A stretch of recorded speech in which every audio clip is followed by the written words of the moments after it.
Good evening, ladies and gentlemen. Welcome to the Sim Racing Alliance. It's season 13. We are starting out tonight strong. As they do go side by side. It is the formation lap almost done. They will look, all eyes to the lights. That's going to be an amazing start. And we have a crash in turn 1 already. What's going on? On to the bus stop straight. Goes for it around the outside. More contact behind. That is huge. A couple of gainers in that one. She's given it everything. She has to. I'm not sure that it's over yet, though. This is the last opportunity. We're off and away for SRA.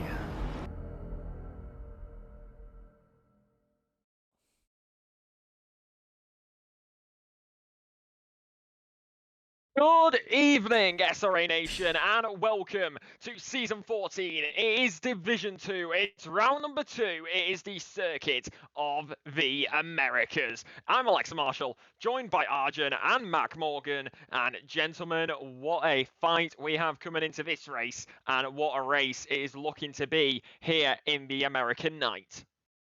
Yeah, we got Coda going on, the best track in the world. Certified not a Glazer, but yeah, I'm excited. D2 is a really fun bunch to watch. They delivered an amazing race Indy, and Coda's gonna be even more for blast, for better or for worse. Most definitely, and it is going to be one hell of a season. Mac, you were here last week. What can we expect tonight? Well, I'm really looking forward to this. Coda, not my favorite track to be honest, but you know what? I can respect it. It's definitely it's definitely a fun track to like the S's sections. Like it can be so much fun watching cars go through their different lines that can be taken during racing. And I do think we might be seeing some of that. I think we're gonna see some good racing. Last week was pretty good, I think. Yeah. We other than some issues on lap 2, but yeah, I'm definitely looking forward to it. Oh yeah, absolutely.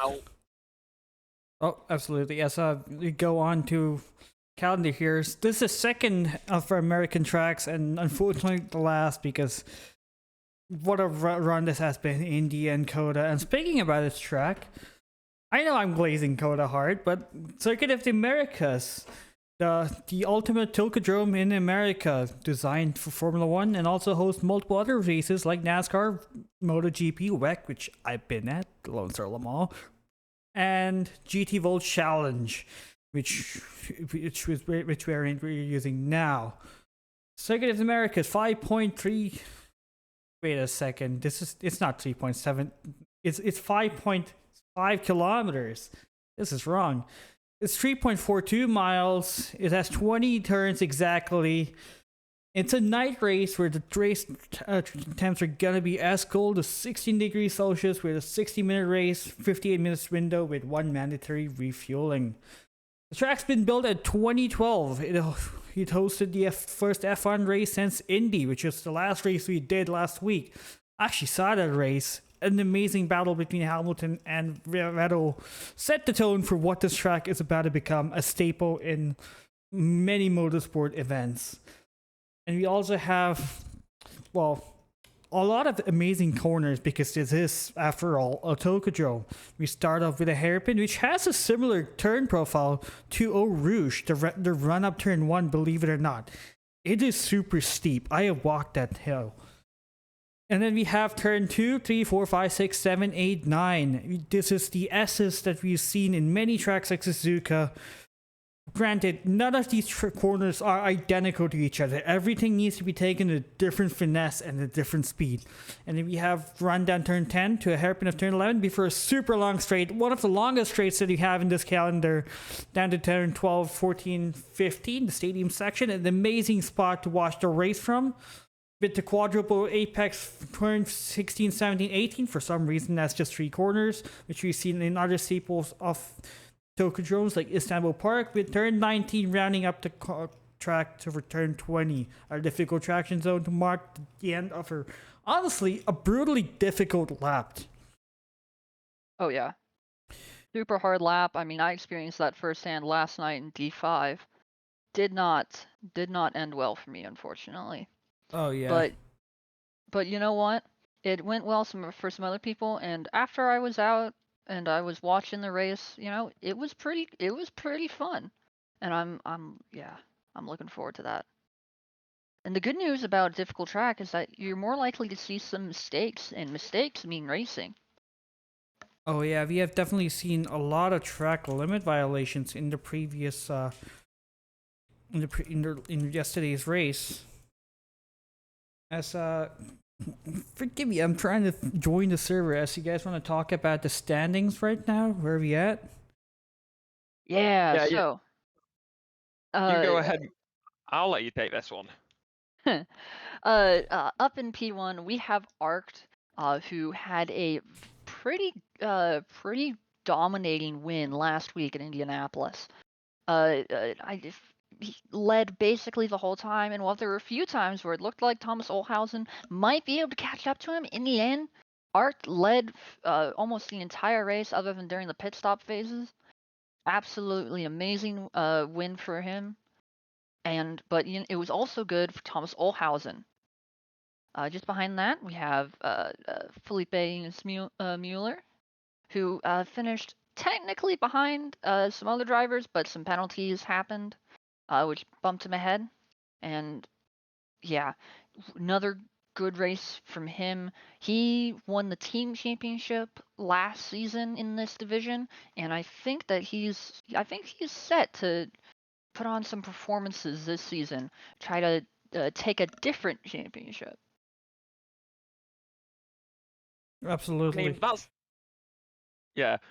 the thing when it comes down to it with these different championships. As we get page 2 on the side now, you see Ryan Coddy, P number 27, 21 points on the board. Jack Sullivan, one of the lowest gold drivers on this, and they are down there because the rest of the gold drivers don't have any points on the board apart from Sean Leach, who is P number 40. All the drivers below him not having any points on the board, as well as Aaron Arndez, Matthew Higgs, Roy Kay, and Josh.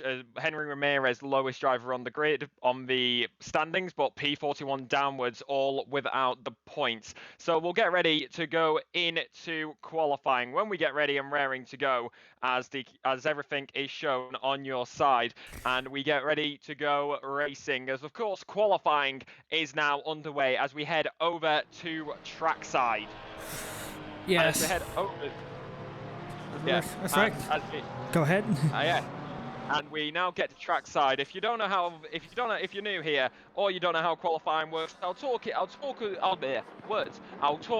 through for you right now. It is a 20-minute qualifying. It is split. You have the first 10 minutes for the silver drivers, the last 10 minutes for the gold. The way you can differentiate between the drivers on the lap time boards on your left-hand side is the gold division drivers have the white number plates with black numbers. Silver drivers have the grey number plate with white numbers. Currently watching Dan Speed, Andy Speed I should say, and we go down into the braking zone, into the left-hander. They're going to be the first silver driver out on the circuit to get their lap time in and go around it. Of course, in the Porsche, the trusty German engineering, it's going to be one hell of a qualifying time if they are able to keep within track limits. Of course, this is the only circuit in the game with Formula 1 track limits, so the only time that you are going to be able to keep the times up and in is if you stay within the white line. Some circuits you can push it out onto the curb. You do that here at Kota, you get a big old no-no and your lap time will be deleted. And we go around the penultimate corner into the final corner. Arjun, I'll let you take us through this first qualifying lap. Well, right now as Andy gets onto as much as he can onto track limits, everyone's got to be careful there, because you can technically invalidate your lap before you even start it. Kota's kind of that weird with the track limits.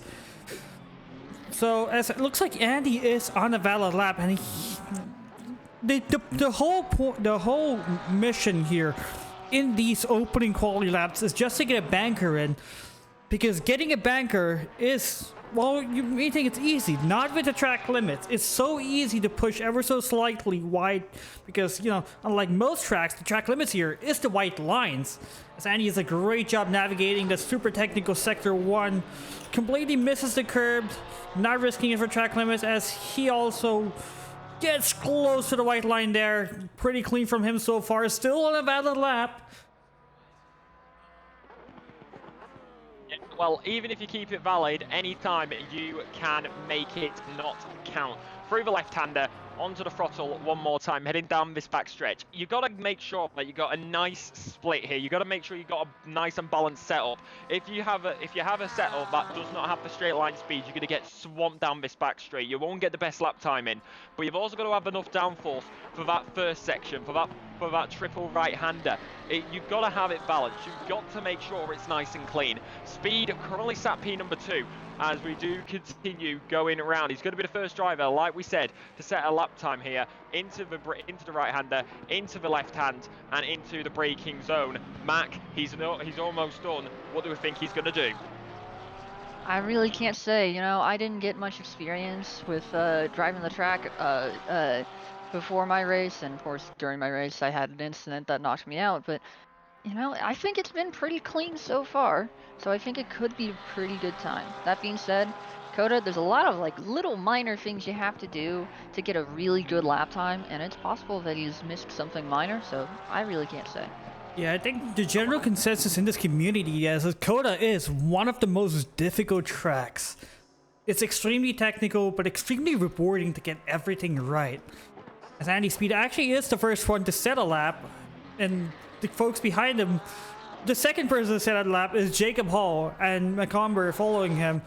They're a bit far off. It looks like the two cars between them is the 613 of Ian Wheeler and the 82 of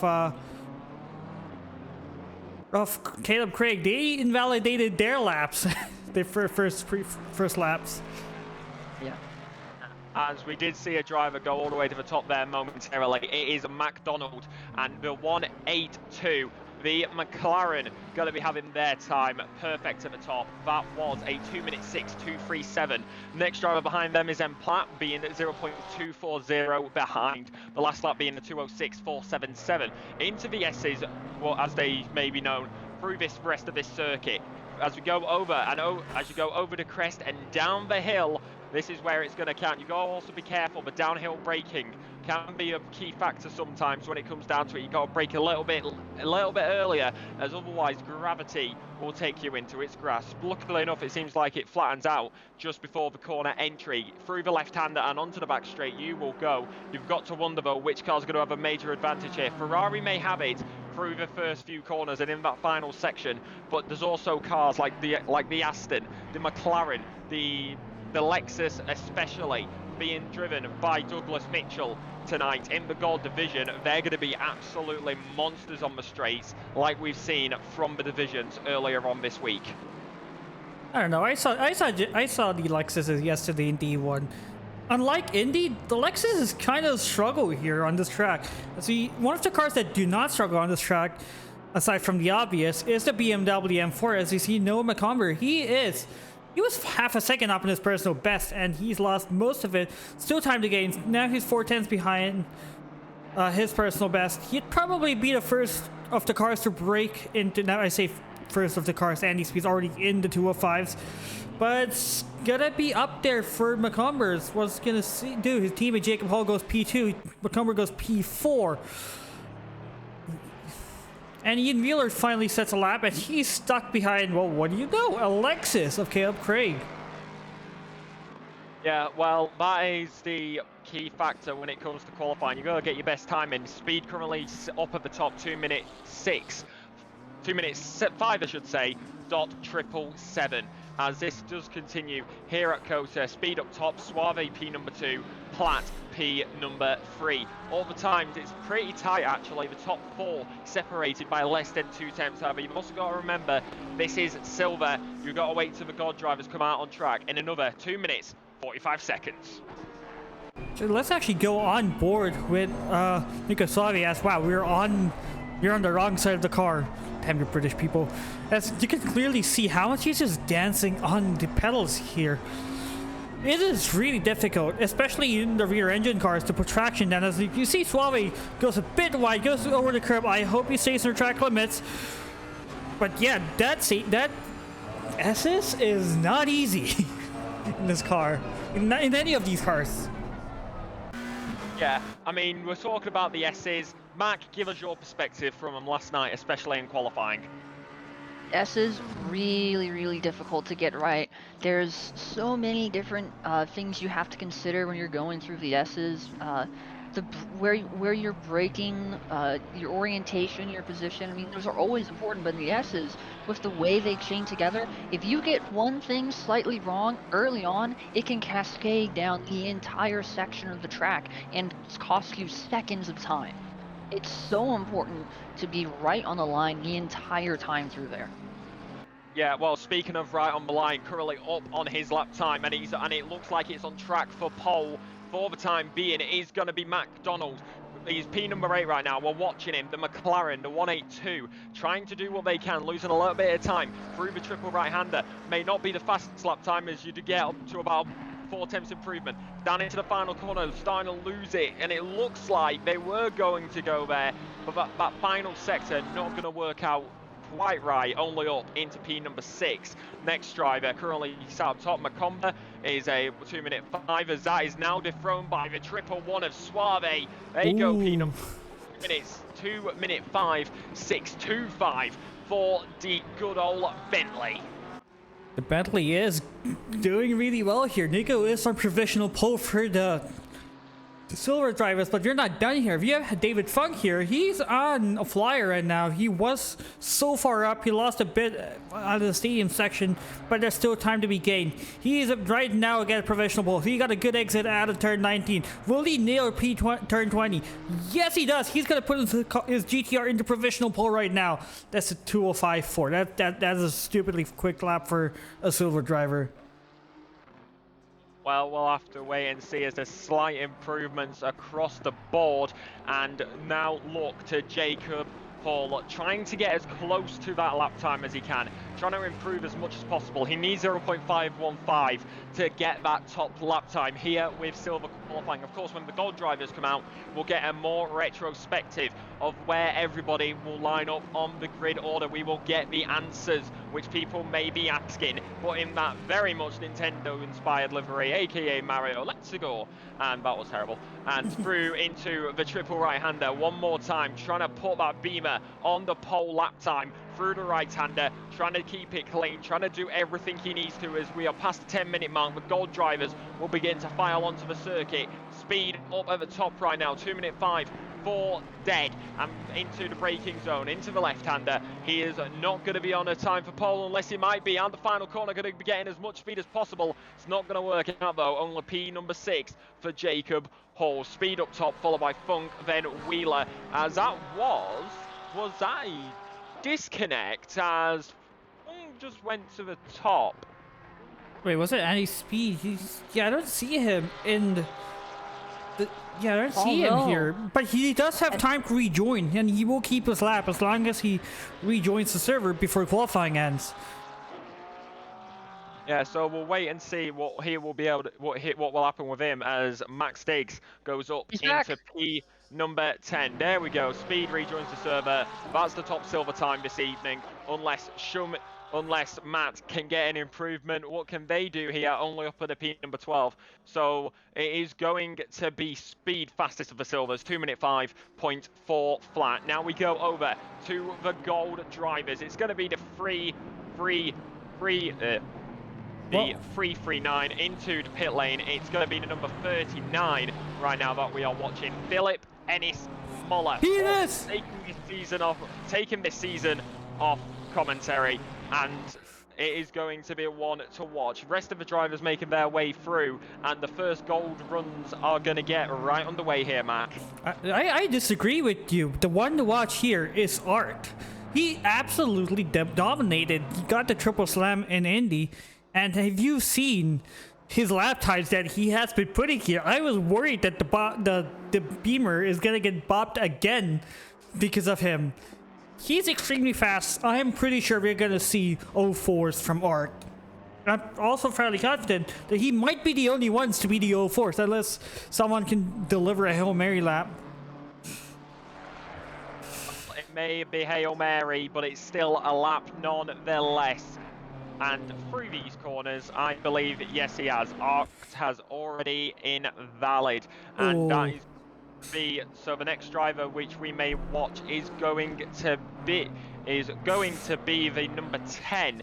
We'll wait and see what they will be able to do here. That's going to be Douglas Mitchell, and that is going to be, and he's currently sat P number 32. No lap time currently sat on the board, but what's he going to be able to do in that trusty Lexus? I was talking about it before, how slippy, how slidey, as you see the rear end wobble there momentarily for Douglas Mitchell, and he's going to be unlucky. But the Lexus, we know what it's like, that straight line speed along this back stretch. That is the key factor which comes into Lexus's play here, and as long as you can keep it down that stretch, you can go on a full defensive through the first few. But here in qualifying, that is going to be the big thing in question. How is that going to compare to the rest of the drivers? We'll wait and see as we head down the back stretch now, Mac. Yeah. Oh, man.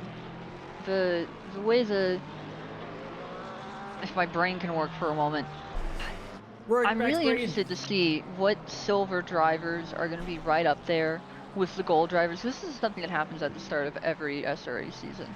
You know, where there's not always, you know, drivers wind up getting put in silver, or that need to be in gold, or gold that wind up being in silver. And of course, those get changed as the season goes on, usually around the next round or two.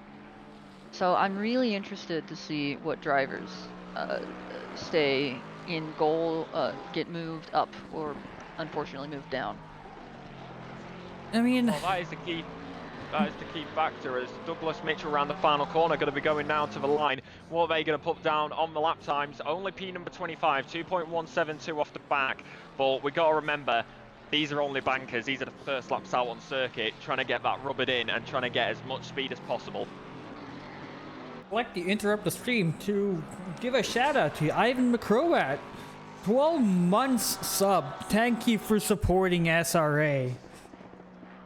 And no off track tonight. Let's hope that no one... Actually, you know what? This is Coda.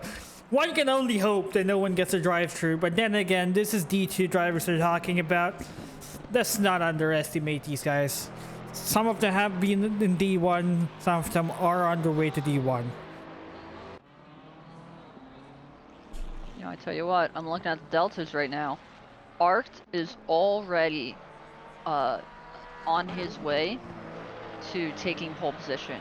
He is he's 6/10 down right now, and that's the gap. It's just under 6/10. He is in the range to take pole position right now if he can keep going, and he just improved by another 10th through that corner. I mean, for Arc, it's less about if he's going to take pole position. It was more like, is he going to get into the 204s? Because let's be honest, his pole position is inevitable. I'm not sure about that, because Mueller, also on a very good lap right now, looking like he might actually be able to challenge.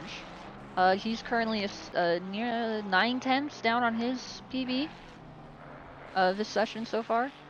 So, I mean, we'll see. I believe Arct might be on a little bit of a faster pace right now, but Mueller's definitely right up there.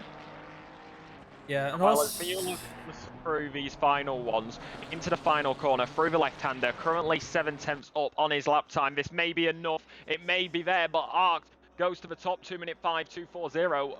Philip Ennis Mueller only goes P number 5, 0.232 behind.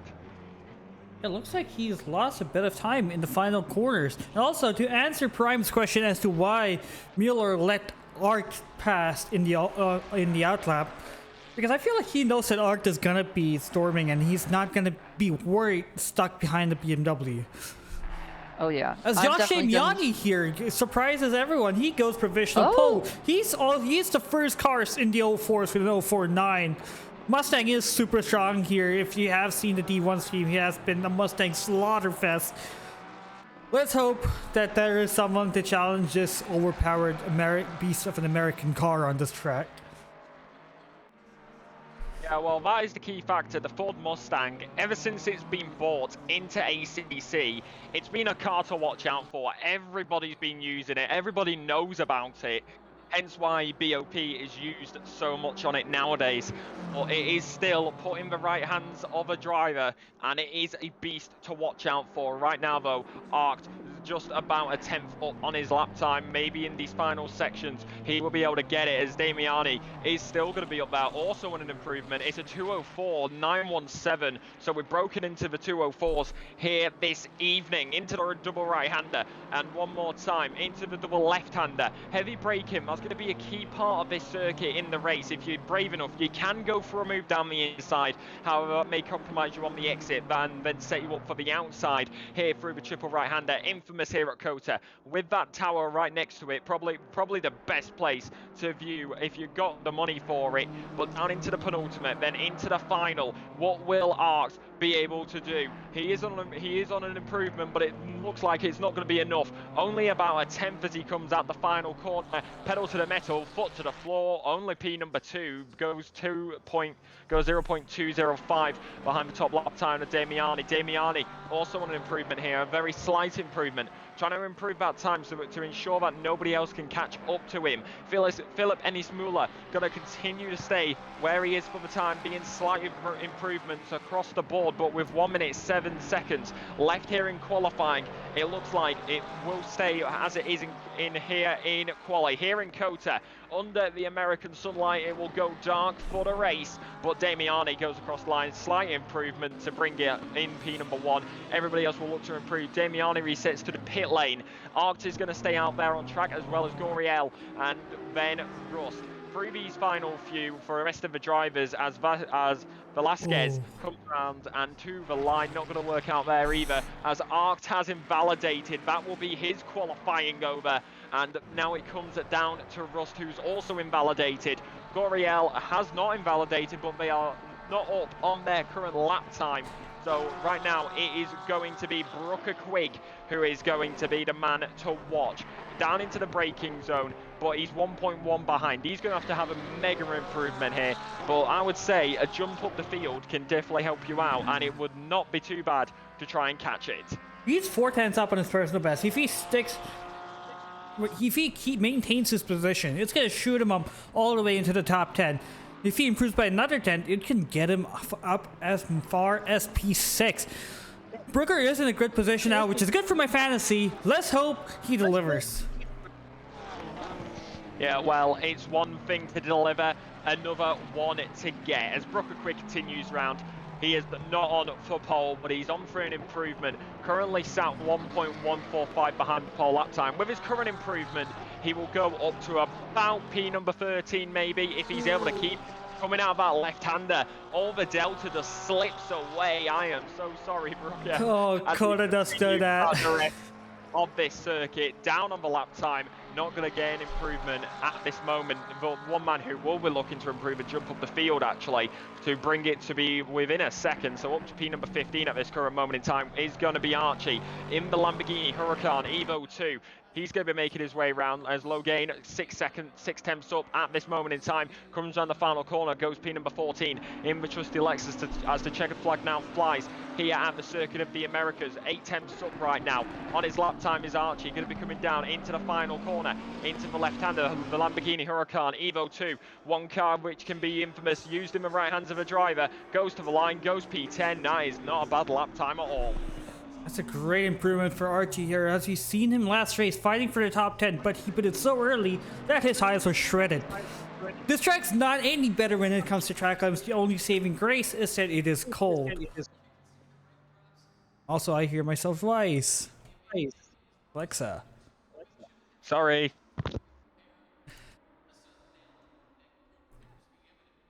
Yeah, well, that is the unfortunate thing when it comes down to it. We'll have to wait and see.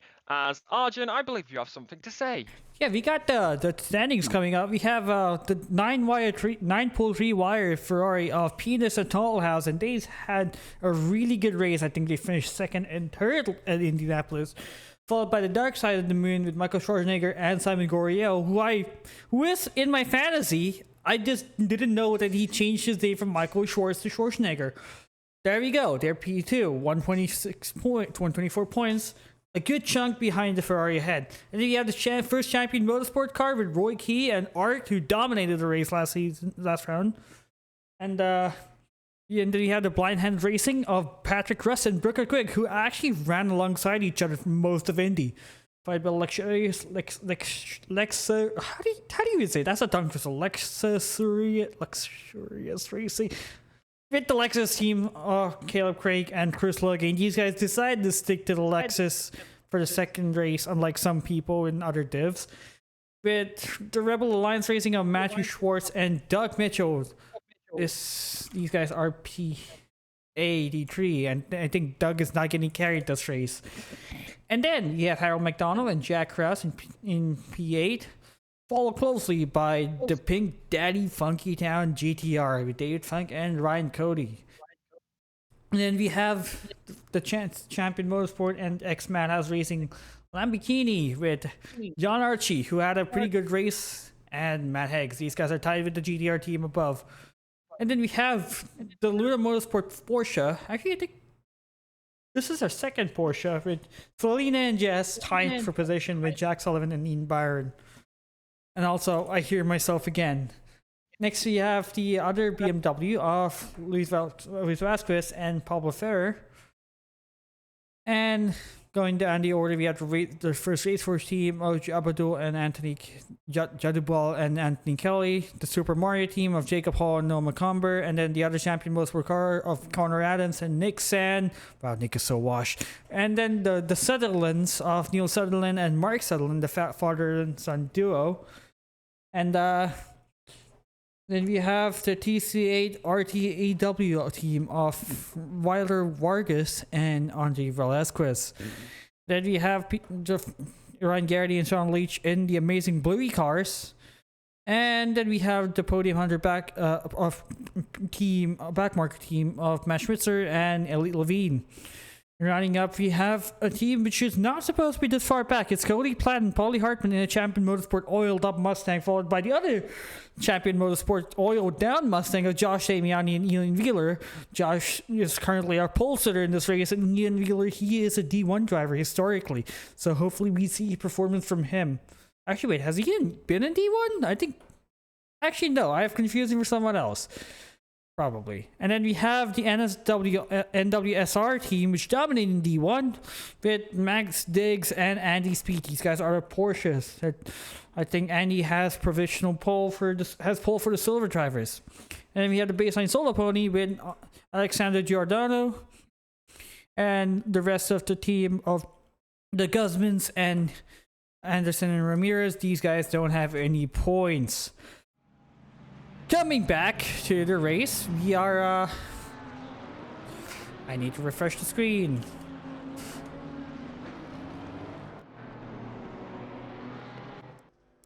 There we go. All right, folks. What do you think? What do you make of the race so far? You guys got anything that any predictions you guys want to throw in?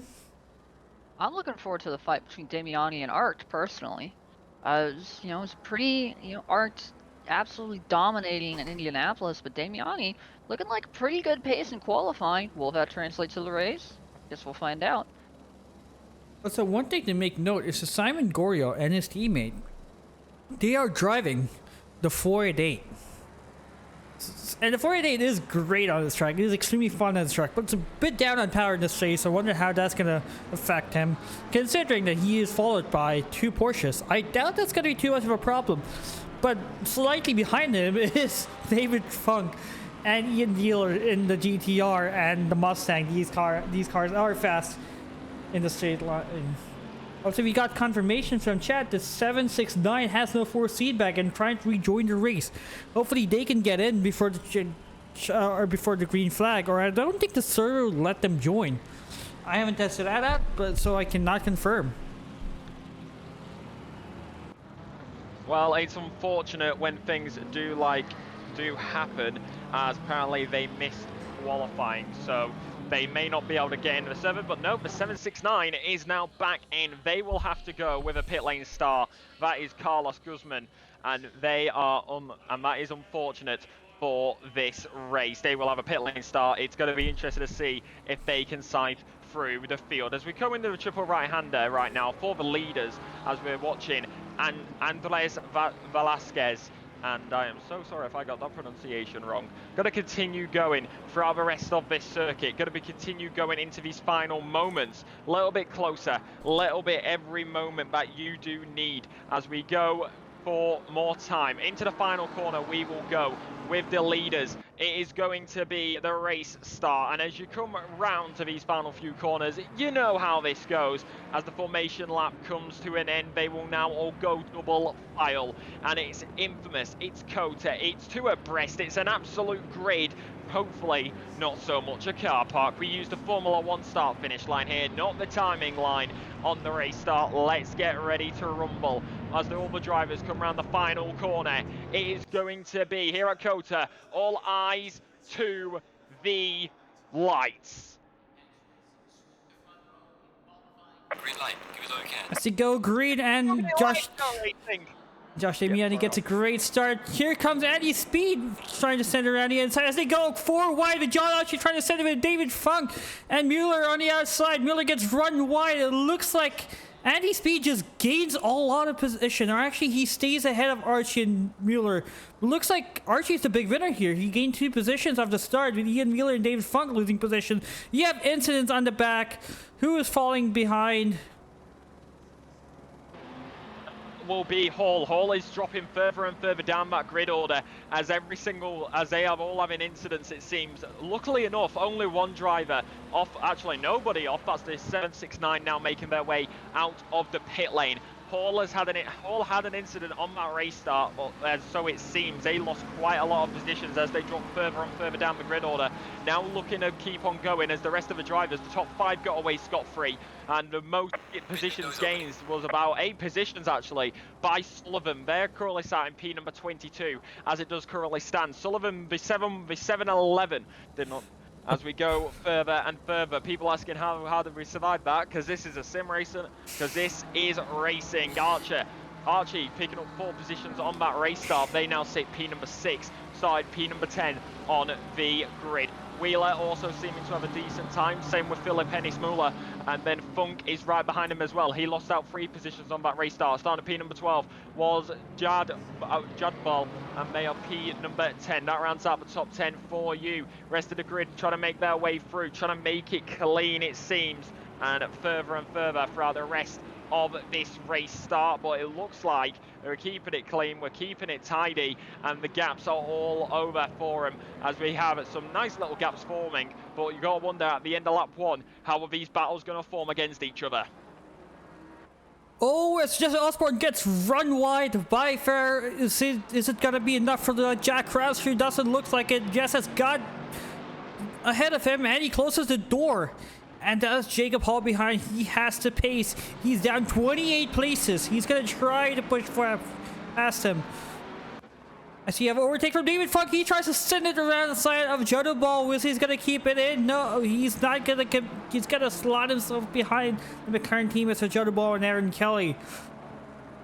Olshausen going too wide with Doug Mitchell here. Is Doug going to cut him off? Yes, he does. Is he going to let the McLaren through? Doesn't look like it.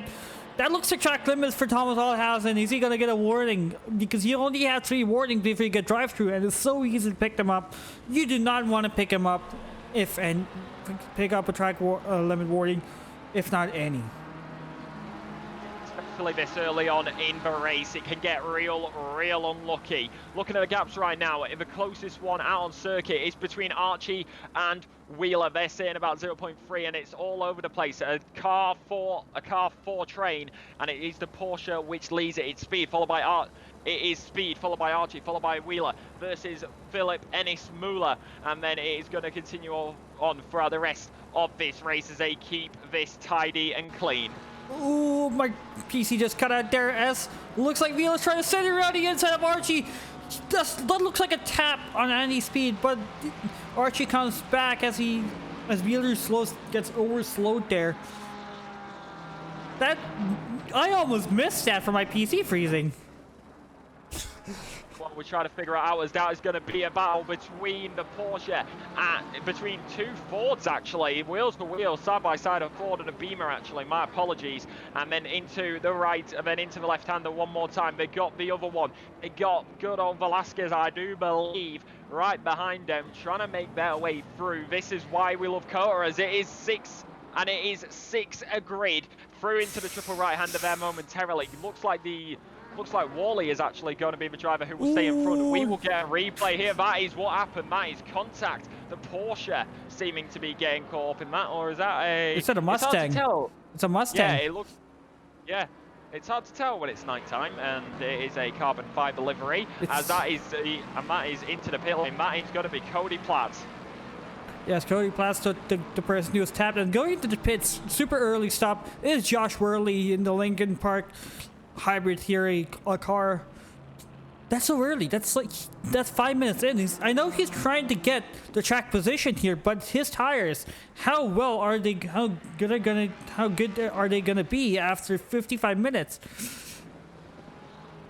Well, It could also be for damage. It'll also be for damage. Jack Krause finally gets past Jess Osborne here. And just goes super wide. That's going to be track limits surely for him, as Jacob Hall tries to send it around inside Ryan Cody behind him. That is so confident from the BMW driver, as he's now... Oh, Diggs went wide. Not sure what happened. Ooh, yeah, looks like Dig might have lost a bit of ground there. Dropping quite a few positions from that Mitchell and running Logan. wide. Mitchell and so Logan. Yeah, Mitchell and Logan. Mac, take us through this one. This is going to be an amazing battle. They're down side into the by end of the side. straight. Oh, yeah, they're at the end of the back straight, I do believe that is. Oh, man. Yeah, they're side by side still going through. I think they're still side by side, yes. Going through the next corner. This is a bit of a tight hairpin. Going through, inside gets advantage on the hairpins, but will he keep it alongside? No, but he dives it up the inside for the next corner. He is alongside, and the space is left. They're going through that triple apex now of turns 16, 17, and 18. Yeah, if you remember Indy, Doug killed Lexus. Just killed Craig. Hopefully he doesn't murder another Lexus this time, because that costed him the podium, if I remember. Oh, Logan going really wide there through the exit of turn 19. Might have picked up a cut there. Oh, we have someone falling back. It's Neil Sutherland. He's in the gravel. What's happened here? Replay on this one is 15.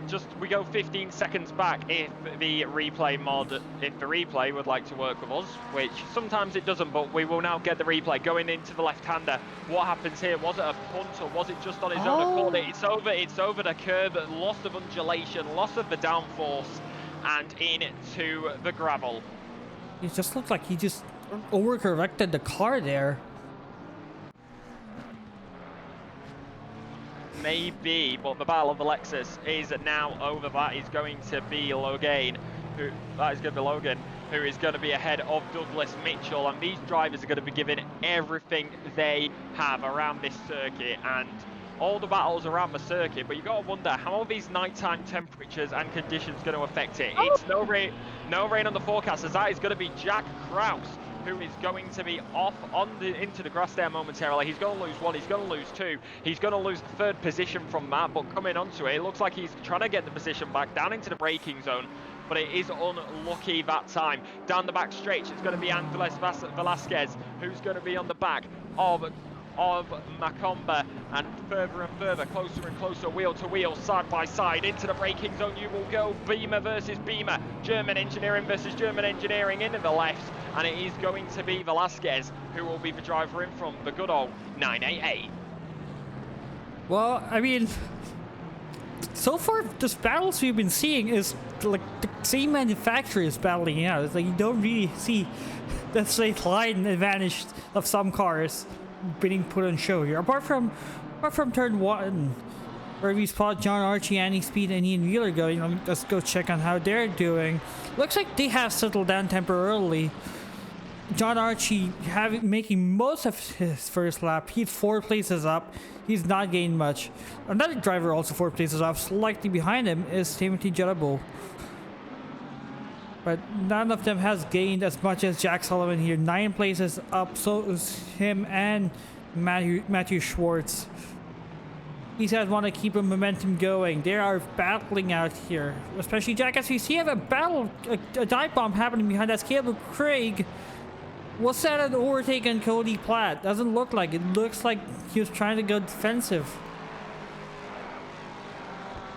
Well, the defensive plays usually work throughout this section of the circuit, and you want to keep them right behind them. You want to make them back up a little bit, as that will give you that extra leverage down the back stretch. Slipstream is majorly important when it comes down to battling each other, as right now Jacob Hall is going to be on the back of Jess Osborne. Osborne getting caught up in the triple right-hander a few laps ago and ended up going wide, losing a position. Paul is now coming onto the back of Jess, and it looks like they're going to be continuing to go for the moves around this circuit. Jess Osborne, P number 31, their teammate of Selena Boonstra, currently sat P number 27, 1 silver, 1 gold, and Jacob Hall is going to now look for the inside line. We'll go for the dive down the inside, but Jess will keep it on the outside. He's going to keep it right there with him. Pedal to the metal, foot to the floor. Which car's going to have the advantage as they head down this back part of the circuit? It's only a battle for P number 31 though, but it's a position nonetheless. Here in round number 2, we're past that 1/6 mark, and we keep on going here in the American night. Further and further down into the braking zone, but it looks like it's not going to work out that time for Jess. Well, another update here. Oh, go ahead. While we were commenting that battle, we got Brooker Quigg getting around McDonald.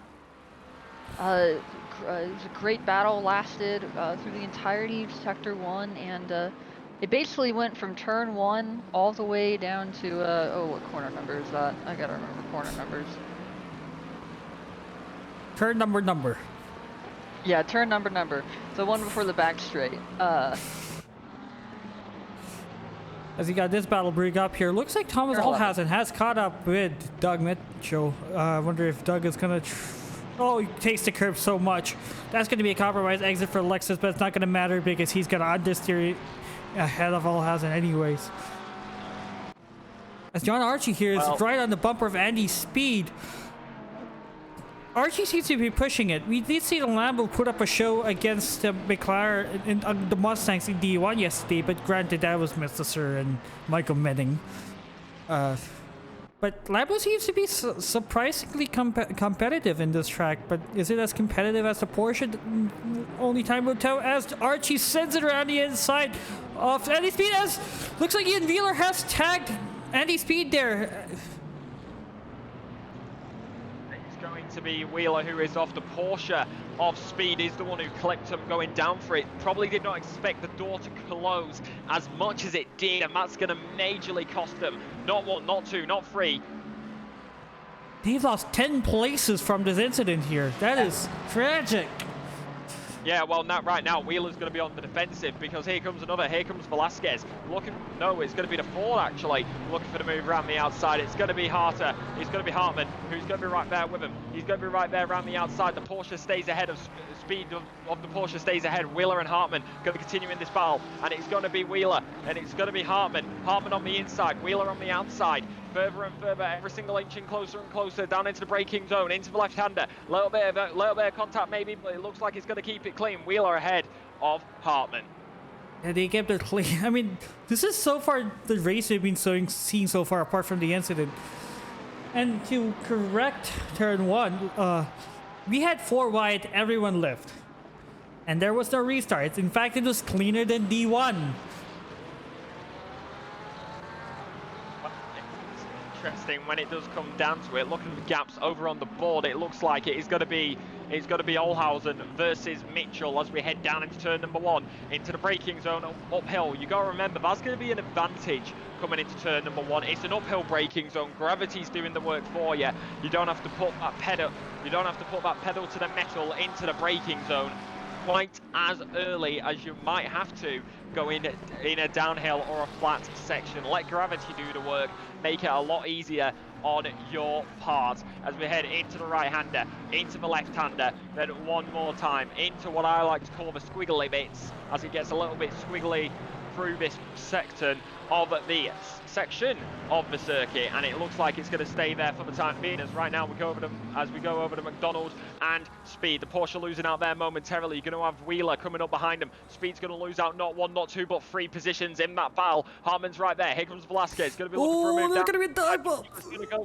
Beamer's going to go for it. He was alongside. He's entitled to the space. Porsche's going to go around the outside, trying to keep it right there with him, but it's not going to work out that time, and that is going to be extremely unfortunate for Speed, losing out quite a lot of positions in that section of corners. A guy called Speed, he was down on top speed there. It looks like McCumber is going to try sitting around the outside. Never mind, he's not. And Jack Sullivan's going to capitalize it, going around the outside of the BMW. And maybe Ryan Garrity too. And he tries to take a look. Doesn't look like it. Actually, never mind. He is going to sit around the inside of McCumber. It's going to be Garrity who will get it done. And it is going to be a little battle in front. McDonald and Wheeler going at it constantly. Yeah, it looks like Wheeler was ahead of McDonald for momentarily there, but the McLaren did get past. These guys calm down yet? Doesn't look like it. They're still bumper to bumper. And speaking of calming down, let's actually, oh, never mind. Let's not calm down because Ryan Garrity actually sets it up the inside of Jack Sullivan. Jack Sullivan tries to look up the inside, tries to do a switchback. Doesn't work out. He's got a slipstream. He's going to try beating the Ferrari in a drag race. He's got the inside. He's going to try doing a dive bomb. He's got all the space in the world. And he sends it around the inside of Ferrari. Let's see if he can keep it stuck. Yes, he does.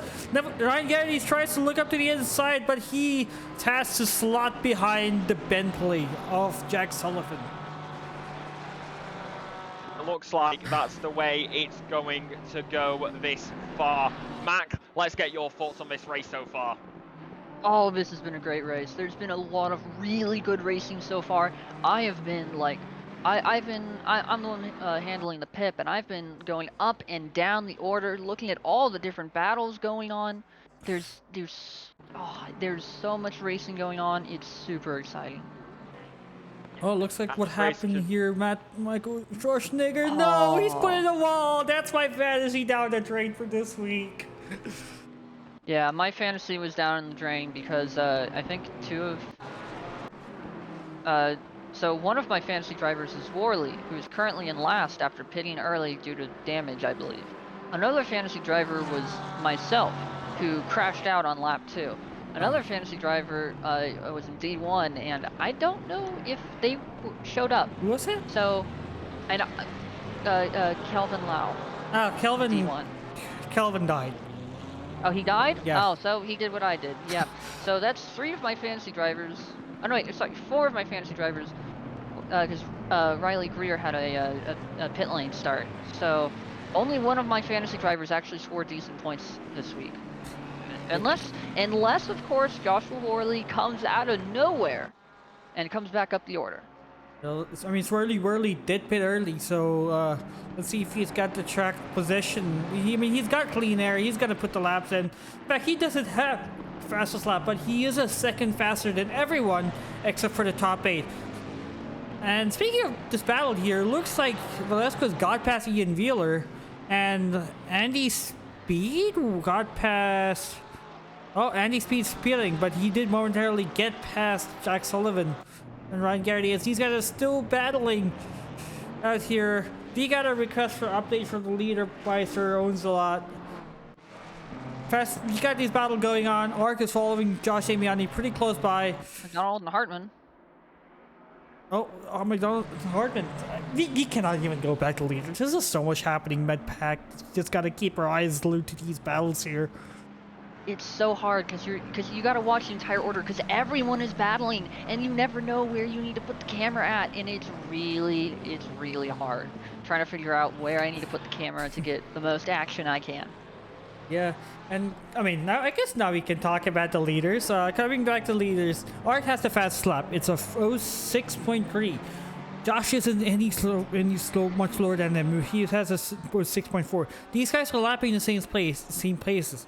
same pace. They're a bit slower, their tires may have worn out, but the battle for the lead is still going on.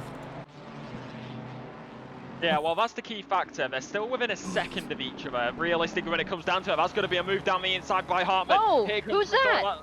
That Oh, no. was Hartman and McDonald, and that was contact there. Hartman's going to go around, but unfortunately didn't catch that. We may get a replay, and it's going to be unfortunate. We will get a replay here from the helicam down the inside, and that is Completely missed his breaking point. goes for the dive, goes for the spin, and into the barrier. Looks pretty hard as well, so possibly suspension damage when it comes down to it. If he did get suspension, we'll have to wait and know. But continuing on in this race, Selena Boonstra having a decent race so far. Currently sat in P number 24. We were talking about them earlier on. They were down in P number 29, so they've had a few improvements. Selena Boonstra up 5 places in this race. Leach up 11, and Kraus up 7. 12 positions actually gained for both Sullivan and Schwartz. So that's P number 21 up 12 places, and P number 12 and P number 18 up 12 places. So continuing on throughout the rest of these fights is what we love to see, all these positions gains, but the gaps are definitely another one to look out for as we continue around this nighttime COTA circuit. Yeah, Night COTA. I mean, we have not talked about why Night COTA has been, well, what makes Night COTA special compared to, let's see, daytime COTA, wouldn't we? Well, I'll tell you one thing that's special. It's already hard to see some of COTA's corners, as they can be blind.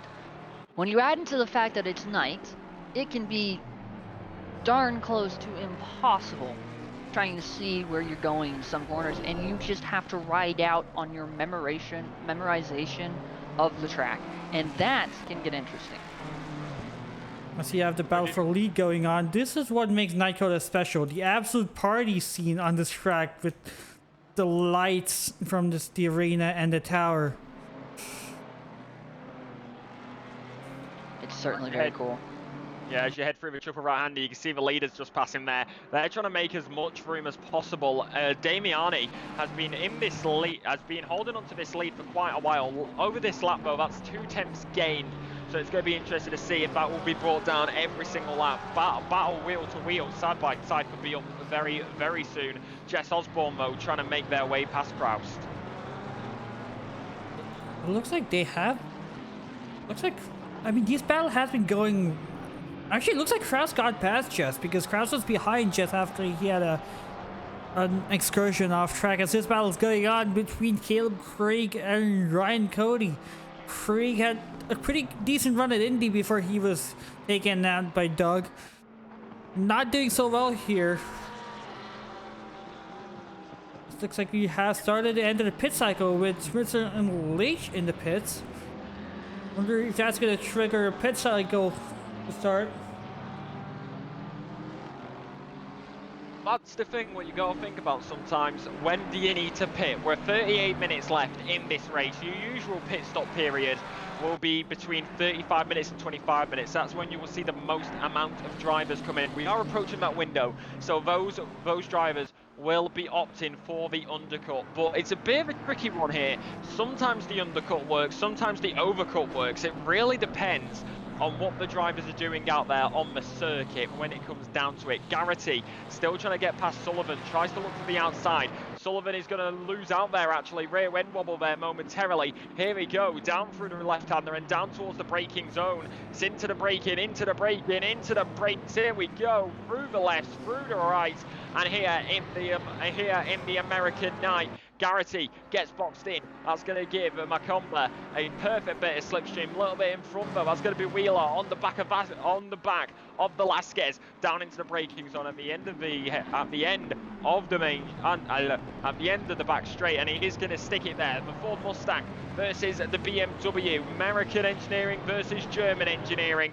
Almost, but keeps it clean. Plenty of room being given by each driver, and it looks like it's going to be Wheeler unable to get past Velasquez.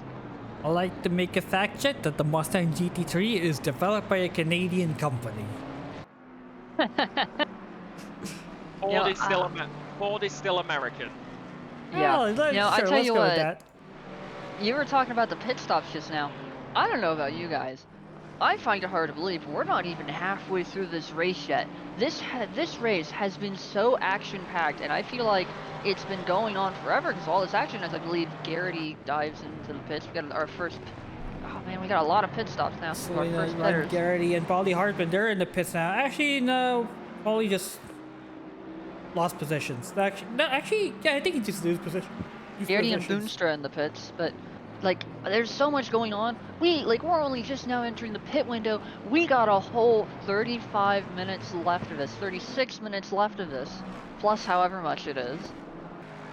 If it keeps going like this, this is gonna be one of the best races I think in SRA. Oh, Velasquez.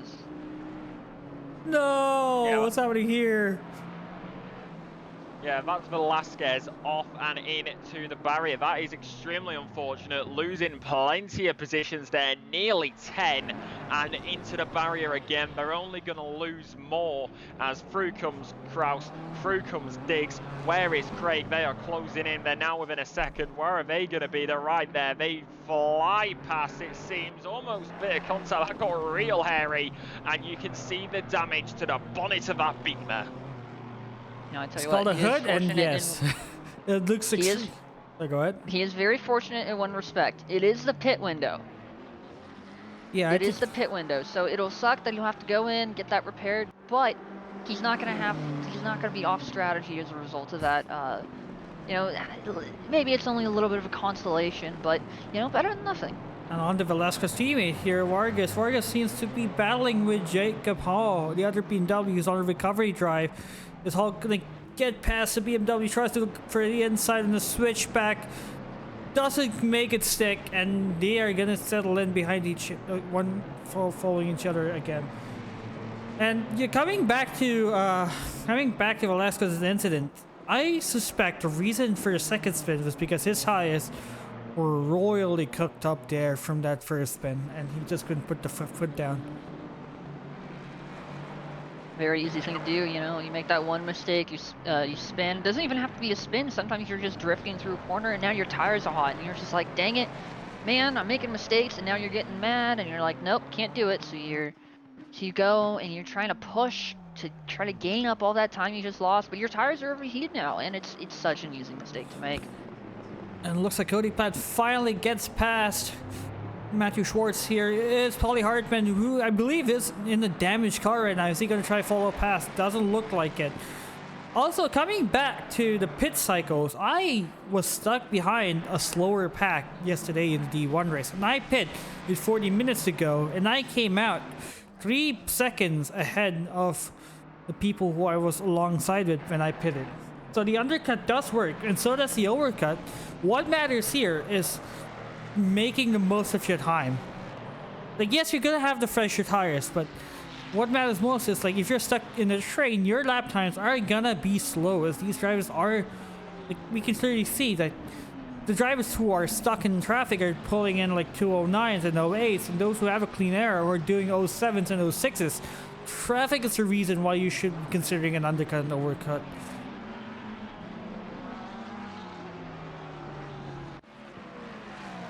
Yes.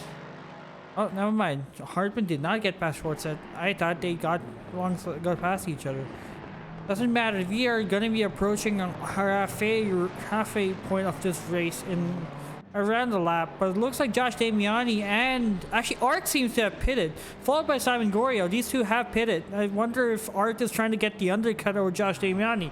He's gonna have the fresh set of rubber. There's not gonna be any refueling, so it's all gonna be just new tires in play. Granted, this track is absolutely frigid right now at 16 degrees. I wonder if that's gonna slow Art down, as he has to spend a good chunk of the first lap warming it up.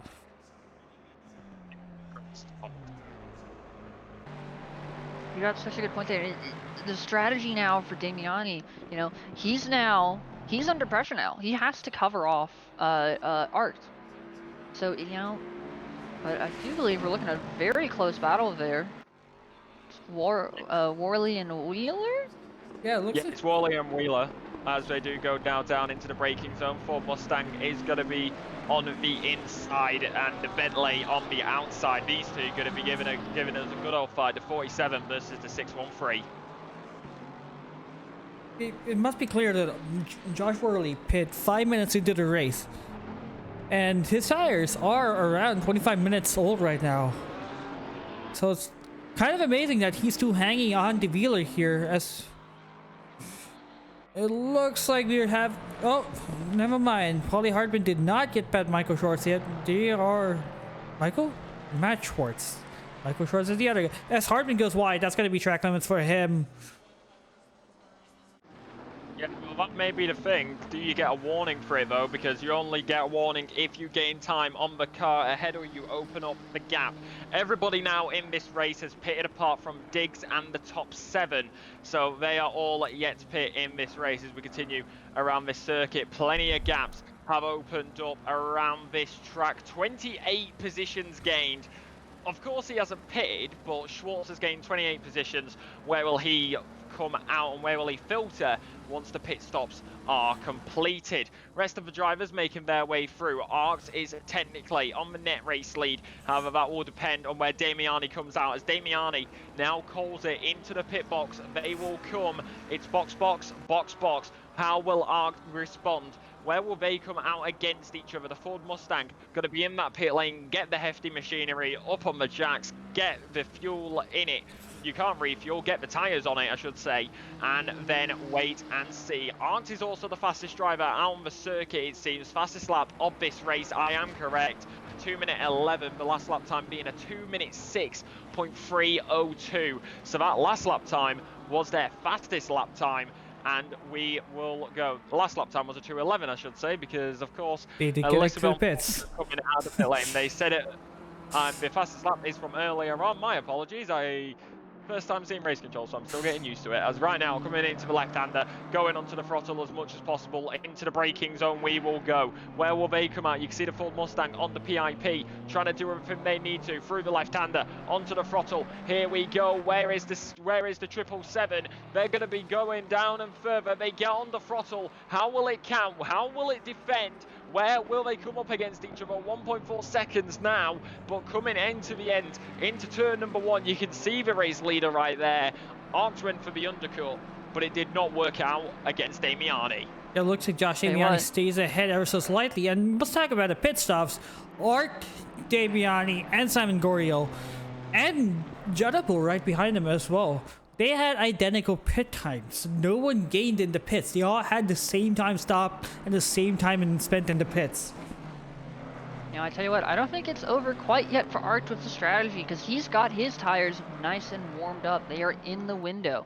And I don't know if Damiani's, you know, they might not be. And that could give Art a little bit of advantage, but only if he takes advantage of it right now. It is ticking down, and if he can't get it, then Damiani's going to have fresher tires for the rest of the race. And I don't think Art will be able to get around him, because hasn't been able to with the tires being the same.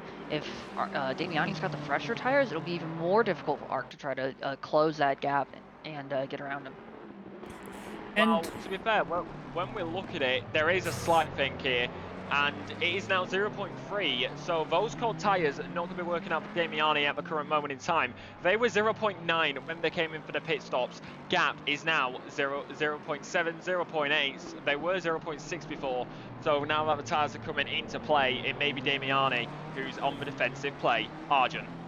Yeah, it looks like Josh Damiani, his in-lap was for seconds faster than Ark's in-lap, so I don't think they had... It's not like Art had a slower outlap, he just had a slower in-lap, by the looks of things. Coming on to this battle here, we have Jack Sullivan on Solid the Boostra, with McComber on Andy Speed in front of them. They're going double file alongside, right behind each other. And it looks like he may have calmed down, but doesn't look like... No, Andy Speed is fighting back. He's going to take the place back from McComber. Is he going to be able to stick it though? No, there's a bit of door banging. McComber gets onto the curbs. Is that going to compromise his run to his corner? Is Selena going to capitalize on McComber running onto curbs? She is right on his bumper.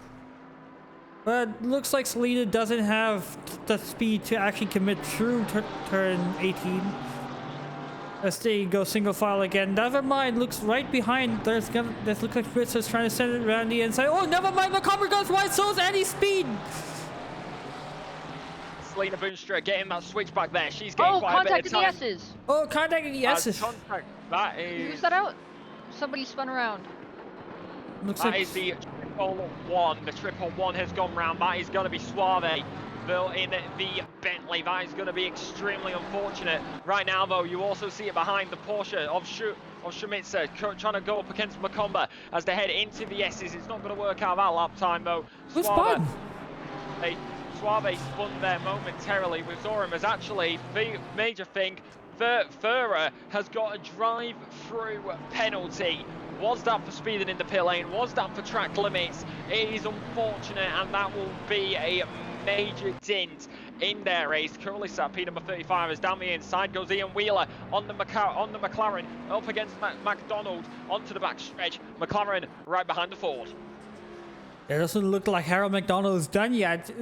You think the McLaren is Mustang's faster, but the Mustang's so much bigger than the McLaren. It's just gonna cut so much air. That's really getting lollipop flag in the background. I wonder what's happening there. It was happening all the way in D1 race as well, so it might be a visual bug. Yeah, well, we'll wait and see really, as sometimes it's just unfortunate when these things happen. Maybe a bit of damage for one of the drivers, possibly suspension. We'll have to wait and see as Craig now comes into the pit lane, the last driver to serve their pit stop here this evening. Because of that, we look now to this battle. Cody Platt trying to make his way through up against Hartman. Not going to work out that time though either, and because the pit stops are now complete, it's Damiani leading, followed by Art and then Goriel. Ooh, we got a battle here between Archie and Jadubal. These two are the big gainers from the start of the race, and they're now in top. There's a battle for top 5. Archie seems to stay ahead of Jadubal, but I don't think the battle's over yet. Yeah, well, when one battle ends, another one begins. The Lamborghini seeming to hold its own out there. But personally, as a previous Lambo driver, I know how snappy that front end can be. You can really get it rotated. So possibly through the triple right-hander in that weird little bit in the third sector and the S's. That is where the Lamborghini will begin to thrive throughout the rest of this circuit. Though there's plenty more battles. McDonald and Worley seeming to have a little fight further back as McDonald falls behind Worley. Worley now getting ahead on the delta and the timing. Right now though, Olhausen versus Kelly seeming to be a battle which may be evolving soon. Craig loses out to Osborne and Cruz as well. A little bit of a battle and they're all over the back of him. Thomas Olhausen on the back of Kelly on the back of Keeley, I should say, and onto the back stretch we will go. The McLaren trying to defend as much as possible. The 984 versus the 869 going to be in a battle for the top 10. This is the final position inside the top 10. It will be the dive down the inside for Thomas Olhausen, but it's almost contact. They keep it clean. No door banging this time. Millimeters, inches away from each other. A little bit of a switch. Here comes the Lexus trying to make his way through the right hander. They do make contact. That's going to give the Ferrari a little bit of undulation loss. What about Logan? Oh my god. That was a bit of aggressive door banging, but it's amazing that Olhausen doesn't run into Logan at after oh my god, Paulie Hartman has spun again on the same corner. What's happening here? Possibly a break in too late, or was it contact between the two drivers? Go for the move down the inside, and that is not even. We will leave that to the stewards, but you saw it here first. That is extremely unfortunate, and that is going to be one thing that Hartman will want to forget. Yeah, Paulie's not having a good time here, especially in that corner. 2 incidents, as we have Matt Schwartz, Doug's teammate, on the bumper of Sean Leach. Yeah, so Sean... Ooh, yeah. Ooh. Speaking of Doug, here's the Doug, which we already have in PIP, so I'll hop on to Paulie Hartman to see what's happening to him. That Mustang must be severely battered right now. You can clearly see the scuffs and marks on that white coat of paint. left-hand side, it's dinted in. Like the lighting here in the night actually makes it a bit easier for us to see against the white contrast of that Ford Mustang. The left-hand side dinted in on that car slightly. Not enough to have a meatball flag, but it is still damaged nonetheless. He's going to have to limp that car all the way to the finish line. It's unlucky, down in P number 32, and they do continue going though. Damiani leads, followed by Arx and then Gory L, as the rest of the drivers are going to continue. Olhausen look up against Logain, as that is going to be Paula Hartman into the barrier again. That is an RTG, and I think that is him done. Yeah, he got a drive-through and he just decided to call it quits. Not a good weekend for Paulie Hartman there, as he have Andy's speed on Vargas. Looks like Vargas got past Speed in the corner before, but I wonder if Speed's got the speed to send it around the inside. Yes, he does. Dive bomb makes it stick. BMW's got the switchback though, but that's not going to be enough to battle the Porsche in the exits. And never mind, Vargas tries to send it around the outside and sends it in too deep, and that just makes it look like a comfortable position gain for Andy Speed. Well, the comfortable positions you will not want to miss, as right now there are plenty of battles heading around the circuit. We got a four-way fight heading up a little bit more. Low gain seeming to be right there with him as well. Macomba on the back of Sullivan, as a little bit further up as is Leach, who's about 0.6 behind. Plenty of drivers. Douglas Mitchell versus Olhausen versus Logain. And then he's going to continue. They got the battle of the 10, the 984, the 261, and the 869. As we watch this battle between Sullivan, Macomber, and Shummy, as that is going to be a freeway battle, but it looks like they're going to stay nice and tidy for the time being. It looks like all the battles we've been seeing has finally decided to calm down. And speaking of what's been happening up front, Josh Damiani momentarily had the fastest lap at 205.86, but that has been taken by Jadubal with a 205.847 literally last lap. The battle in the top 10 has spread apart. They are around a second off each other. So it doesn't look like Art is putting the pressure on Damiani. I don't know, maybe he might be saving his tires to do a last lap lunge. It looks like that battle has broken apart, and Josh Damiani is in comfortably the lead. Yeah, as the four-way fight also continues for P number 10, as it does seem to be calming down a little bit back there, as Vargas right now on the back of the Porsche, trying to get as much speed as possible, trying to keep in that slipstream, but it's not seeming to work as they head down this back straight. That setup on the Porsche seeming to be pretty good there. Looks for the inside line, will send it, and they will go there, but they will go deep. The Porsche of Speed looks to defend it one more time, looks to go around the outside, but even though that was late, that was beautiful by Wilder Vargas, and that is the 319 past the number 76. Yeah, it was a really optimistic lunge, but he definitely made a corner, and it looks like Andy was trying to do a switchback, but I think he was kind of banking on the BMW not making the corner, but which he did. So that seems like a slight misjudgment from Speed. Yeah, well, a slight misjudgment can take it either way. We are now into the final third of this race here at COTA in the American night. This is going to be one hell of a final third, isn't it, Mac? Oh yeah, all this fighting, all these battles. I mean, there's so many positions that like up in the lead, it's still it could be either Damiani's or Art's win up in the front. There's of course that battle for P10 between Kelly, Logain, Olhausen, and Mitchell. All of them right close together. You know, we're on board. We're looking right now at Jadubal, yeah. So speaking of these guys, they did their personal best literally last lap. Jadubal had the fastest lap.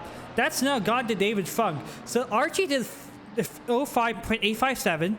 Jadubal did a 05.837, just 200 off. And David Funk from out of nowhere did a 05.697, making that the fastest lap of the race. These guys are absolutely pushing their cars to the limits right now. Wonder who's gonna get a drive through, who's gonna push too far. or who's gonna capitalize by the others pushing so far, and whether there's gonna be a battle, because yeah, these guys are absolutely sending it right now. Well, lick the stamp and send it. Just try not to send them over the Atlantic and make them through to next week at Snetterton. Here we go, though. Going to be plenty of drivers, though. Timothy is going to continue here. Schwartz also trying to defend. He's got to be careful. He's got Platt in front of him, but he's got Leach behind him. It's a battle which you need to be careful of. You need to be conscious. You need to be constantly aware. How much are you catching up to the driver ahead? How much are you losing to the driver behind, or are you opening up the gap? It's unlucky sometimes, but also may work for others. Right now, through this left-hander, we will now go into the squiggly bits, as I like to call them, and then into the downhill section. You head over the crest and down the hill, all the way to the land far away. Down the hill into the braking zone. Try not to go too far wide. You want to get that perfect line onto the back straight. Here at Kota, is Schwartz and Leach going to be having a battle as they come down this main straight right now. Going to be continuing on, but they do continue. The 68 versus the 511. Leach is the lowest Gold Division driver here in this race. He's in P number 27 currently, and that is going to be unlucky, as right now Arct is closing in more and more, as much as he can, but now at a 2-second gap. He's got that's a lap car. Yeah, that is Guzman, who has a drive-through. The blue flags will fly around this circuit and around the outside. The Ford is going to have to get out of the way, because it is blue flags. You do not want to get in the way, and maybe that is actually what has begun to cost Arct the chance to take that lead. But we still got 8 minutes, 5 seconds remaining. Arc lost 2 seconds in this battle here. That's so much time lost by getting stuck behind a Mustang who has to drive through for track limits. That's crazy. Maybe under investigation for blocking, but it looks like Arcs is now 3 seconds behind the leader. If he wants to get that gap closed again, we have to go as fast as possible. We're 21 laps into this race now. We're on lap number 21. How many laps are we going to be getting before the end of this? Probably about 25, maybe 26. It's a 2 minute 6, maybe 7 lap time on average. And these drivers are going to give it everything that they need to. And further down this main straight right now, though, Logain versus Kelly versus Quick versus all these drivers together. It's not Quick. Olhausen, I should say. My apologies. Down into the braking zone, into the left-hander. The McLaren are going to be on the defensive play. Olhausen's going to spot it behind. Lexus versus Ferrari. Lexus is going to go down the inside. That's going to be a beautiful move, and it is going to be the Ferrari of Olhausen who is going to lose out in that battle as they head into the S's. Yeah, it looks like Logan tried to send it around the inside of Kelly. I don't know how it's pronounced. Please feel free to correct us. And Olhausen tries to capitalize on that, but doesn't look like he's able to stick. As wow, Logan goes onto the curves. That's probably track limits. As someone pointed out in chat, John Archie has taken the fastest lap with a 05.68. And he's closing on Patrick Russ, whose last lap was at 05.742. These guys are still improving. You know, I think it's something interesting here because, of course, Art got that fastest lap in the first stint and was doing really good keeping up right behind Damiani. But as soon as we went into the second stint, alongside Logan and Kelly into turn 12. Logan on the inside. Oh, Logan Bill tries alongside, heading into turn 13. Of course, Kelly on the inside now, and it looks like Olhausen trying to win back his spot from Logan. Oh, that's gonna Still get fighting it out. bumped. Oh no, there's a tap. Oh no, Logan goes around. Chris Logan gets tapped by Thomas Olhausen. That's gonna be a penalty for Olhausen. Looks like Logan has just stopped. Oh, never mind. He's getting the car moving. He might have stalled the car there if he's using manual clutch. All that means that Doug is gonna inherit the place. He's got up into P11. He's past Olhausen and Logan, and Nico Suave and Ian Wheeler are past Logan.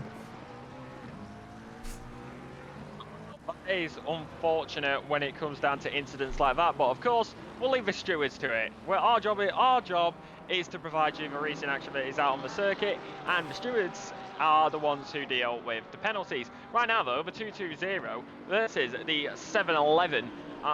When I look at that number, I just think of 711 the store. As into the left-hander and onto the main straight one more time. It's now going to become a freeway battle between Sullivan, Macomber and Shumi. As we continue down this main straight, further and further, inching closer and closer. Maybe looking for a move into turn number 1, but he's going to be a little bit too far back. And it is unfortunate for all of these drivers, but the battle for P number 19 does continue here in this race. Jack Sullivan is, how many places is he up right now? He is 11 places up on his, from where he started. So is the driver in front of him, Solina Boonstra. These guys are the biggest gainers on this race so far. And also another 11 places above where they started is Brooker Quigg, which is great for my fantasy. At least I get some points. Who else is up 11 places? Yes! Sean Light down in 27th. In fact, there are 4 different drivers up 11 places right now, which is, you know, if I had a nickel for every time somebody was up 11 places this race, I'd have 4 nickels, which isn't a lot, but it's weird that it's happened 4 times. Well, I mean, it's good. I mean, these guys have kept it clean, and they are slowly moving up the order. But yeah, so this battle still going on. Is that gonna be a look up the inside from Macomber? Doesn't look like it. He has slots himself right behind the Bentley. The Bentley is pretty quick in a straight line. So is the BMW. As Jack Carouse gets a drive-through. Oh no, not this late in the race. Oh, that's super unfortunate. Oh man. Yeah, that's gonna be track limits. I assume we're third or fourth. Oh, never mind. He's got bouncing out. It looks like Jack Sullivan gets tapped by Macomber. Macomber straightens him out, but looks like Schmitz is gonna get ahead of one of the Chunga's cars. Is he gonna get past the BMW? Doesn't look like it. There's battle happening behind as well. Looks like Vargas is trying to. Oh, Andy Speed trying to get past Vargas. Doesn't make it stick though, as they're gonna slot behind. Looks like Sullivan loses 1 position from this. It's gonna be something for the stewards to look at, for sure. But that is, I feel like, a not so subtle overtake on the Bentley. So it may not be subtle, but it can still make it work through these corners. Try not to take each other out, please. And further we go, a little bit closer, a little bit more time. Every single moment, every single opportunity in these final 10 minutes is going to be the key factor. Also, a little bit further up, it's Wheeler versus Suave. We've got Olhausen versus Mitchell, and the leaders stay as they are. Yeah, I mean, never mind. Looks like Sullivan is trying to put the pressure on Schmitzer here. Is he going to try sitting around the inside? Not the best place to send it, but goes so deep to Bentley. Porsche goes even wider. Is he going to get in the curves? Looks like it, but the Bentley's going to have the straight line speed. Just going to have the better exit over the Porsche. As he's going to try to beat the Porsche in the drag race. Maybe not. Maybe so. I mean, looks up the inside. That's going to be a dive bomb surely from Jack Sullivan. Never mind. He gets alongside the Porsche. Is he going to make it stick? The Porsche has better brakes, but the Bentley is huge. And he almost runs him over the curve. So he's going to be going too wide going into turn 13. So as do continue here around the outside, it looks like they're going to continue going for it. Wheel to wheel, maybe inches apart, maybe a little bit more time. Looks for the outside line. It's the Porsche versus the Bentley, but it's going to lose out there. The Porsche does not get the best exit. Here comes Vargas. We're going to be continuing on for the rest of this race. Speed gets past Sutherland and further, but that's Schumi who is going to stay ahead of Vargas. Yeah, but what's important is that Sullivan is ahead of Schmitzer. And if Macomber does get a penalty, and if Sullivan sticks behind... oh, wow, yeah, battle happening right behind us. Go ahead. Yeah, as right now, that's going to be Schwartz down the inside. It's Porsche, it's Lexus versus Ford. It's a little bit argy-bargy. Platt right there with him. Looks to the outside, and that's going to be nice and clean. Oh, Schwartz goes wide. That's going to be track limits. But it doesn't matter. His focus is to get past Cody Platt, who I believe might be getting a penalty for his incident with Paulie Hartman. So, I wonder what is the thought process in Schwartz here. Does he know that Platt's gonna get a penalty, or if he's still gonna push Platt? As the Schwartz gets super not Schwartz, Cody Platt gets super sideways in the Mustang, but keeps it ahead. But then again, Alexis is up on his bumper, so the battle is still not over. As Well, the battle continues. It's 1, 2, 3, 4, 5, 6, 7 cars all the way down this back straight. You got another 3 behind to make it 10, and then an 11th. These are all the drivers who are in this fight. We've got 6 minutes, 6 seconds remaining in this race. The leader now coming into turn number 1, meaning that we will have about 3 laps remaining, including this one, and further you will go. A little bit closer, a little bit more time. Vargas is going to be unlucky, as that looks like it's Sutherland who's lost that few places. Same with Schumi down through these sections, and that is going to be one heck of a ride when it comes down to it. We get a replay here. What has happened? my PC just froze. That's so unfortunate. As it seems like race control is having a few times. I don't believe it's your PC, Arjun. I think it's just race control. It does dislodge. As right now, going to be looking for the outside line. Going to be continuing throughout these battles. There's a little bit more time. Oldhausen versus Douglas Mitchell. The battle for P number 10. This was happening earlier on with a lot more drivers. Now it's the battle of 2. It's the battle of the 984 versus the number 10.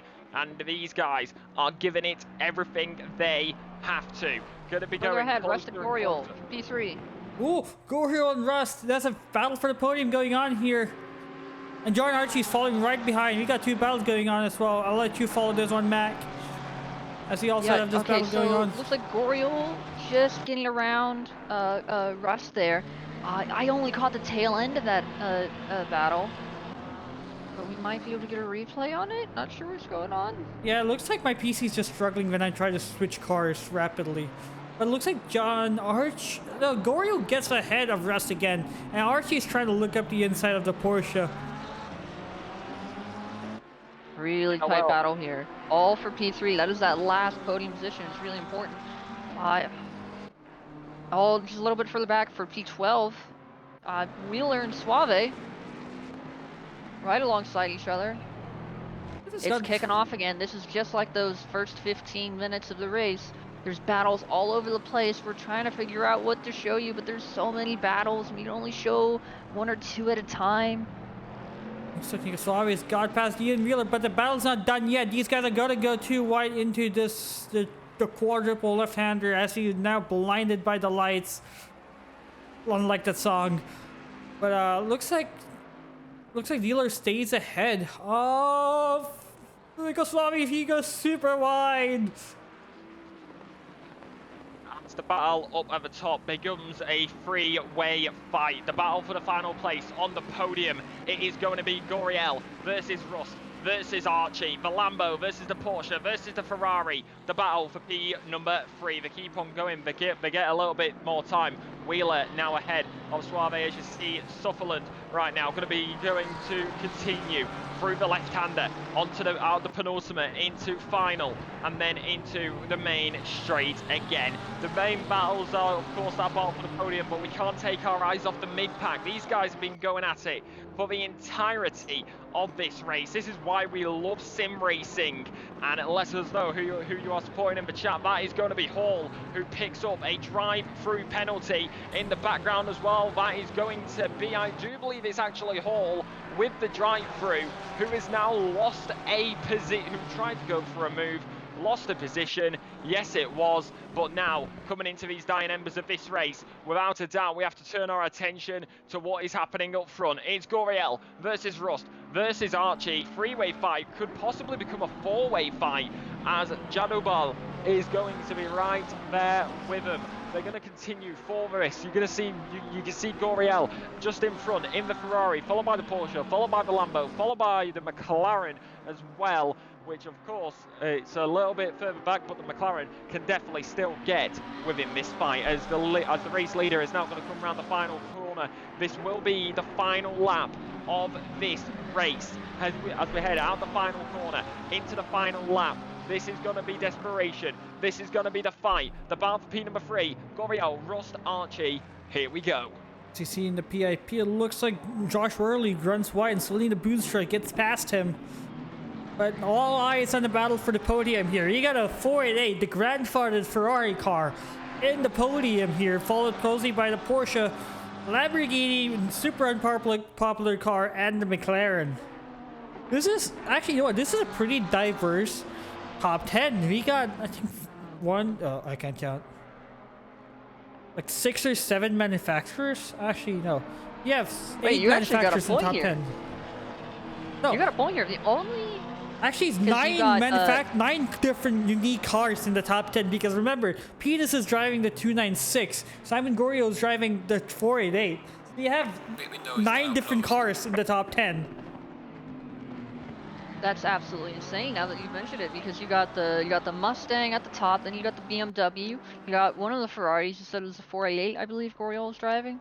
You got the Porsche, you got the Lamborghini, then you got the if I can speak, we got the Macca, the McLaren. I do believe it's the Nissan next. Kind of hard to see on my screen. And then another Ferrari, another Porsche, and then a Lexus with Douglas Mitchell. But we'll see if Mitchell can hold on to that, because Olhausen has been hounding him for the past few laps. But he's kept it. It's really hard to get around the Lexus. And this might be the final lap of this race. I think it's going to be super close as well. This is the final lap of the race. As Josh Damiani, he's about to get his first win of the season. But all eyes on here, Patrick Russ. They are 1 corner left between 4 cars on the podium. Josh Damiani wins. Art finishes P2.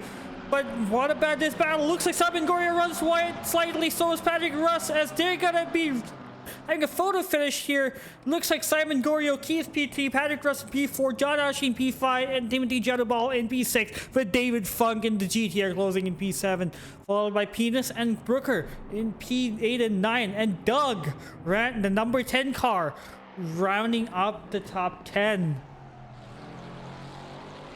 Olhausen tried to do his best, could not do enough. Many people expected Ark to come into this race and absolute dominate. Damiani gave him that response. As right now, a little bit further back as well, we've got Selena Boonstra trying to close in against McDonald. The 812 versus the number 7 does not seem like it's going to work out that time, as the gap is staying pretty consistent. But here in the final few parts, it's across the line. Selena Boonstra, P number 15, McDonald, P number 14. Going to be looking for the rest of these guys as well. It looks like it may be a late move by Andy Speed, but it's not going to work out for him either. Can he get a better launch at the final corner? Going to go to the line, and it will stay as it does. My PC is dying out here. Oh, never mind.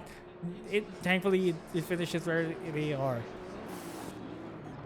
But then again, what a really amazing race this was. What a race indeed. Oh my goodness. This is, I think, some of the most exciting racing I have seen within SRA, and of course I don't think I've seen better racing in sim racing outside of SRA, so I think this is some of the best sim racing I have seen ever today. You know, there were some incidents like that, but there was just so much action all over the place. It was what a great race. What do you guys think? Absolutely. This track did deliver. I'm surprised that we did not see a lot of track limits. Like, we saw a couple track limits here and there, but like the practice race for D1 and D2 combined, we saw 19 track limits in a 30-minute race. A lot of drivers decided to play it safe over those curbs. But yeah, it's amazing race, amazing driving, a lot of clean driving, a lot of door banging. But overall, this has been an entertaining race, and D2 continues to deliver week in and week out. Well, that is the key thing when it comes down to this. Is the key thing when it comes down to it. It is the division just below D1. You want to be getting as best as possible when it comes down to this type of racing, and it is what you love to see. We're going to get to the interviews. That was, of course, Circuit of the Americas in the night, and what a race that was. But we'll go through the podium with the good old interviews once people join the VC, and then we can drag them up. Mac, that was one hell of a time, as well as you, Arjun. Yeah, absolutely. Let's just knock out the interviews right now. Right now I see 2 of our 3 podium sitters. Let's start with the winner. Actually, let's pull in Josh Damiani into the booth.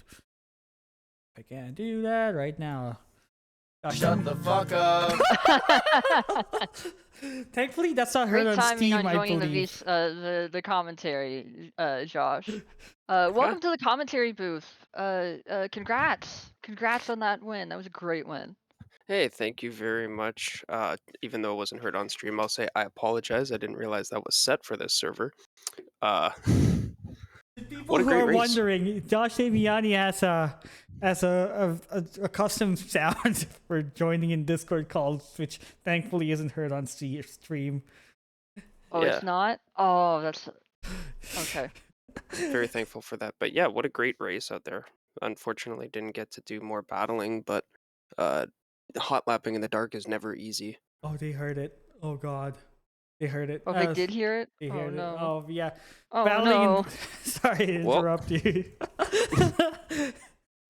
Let's talk about the race though. Yeah. Great win. Give us your thoughts. What do you think of that?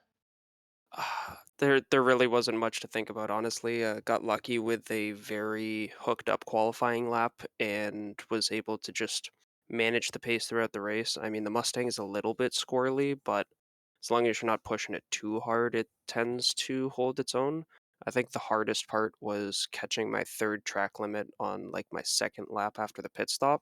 So I was just terrified of Sector 1 for the whole last 25 minutes of the race. Yeah, and also speaking about your qualifying I think would have put you definitely in the top 10 in D1.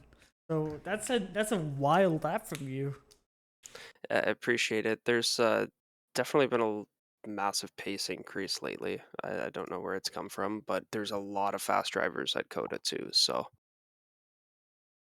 I don't know. We'd have to see how that how my racing abilities would actually hold up having to battle somebody. Because yeah, it's one thing to hold the tires on their own, but with a car beside you, it's different. Oh, absolutely. And it looks like were battling Art momentarily in this race before the pit stop kind of separated both of you.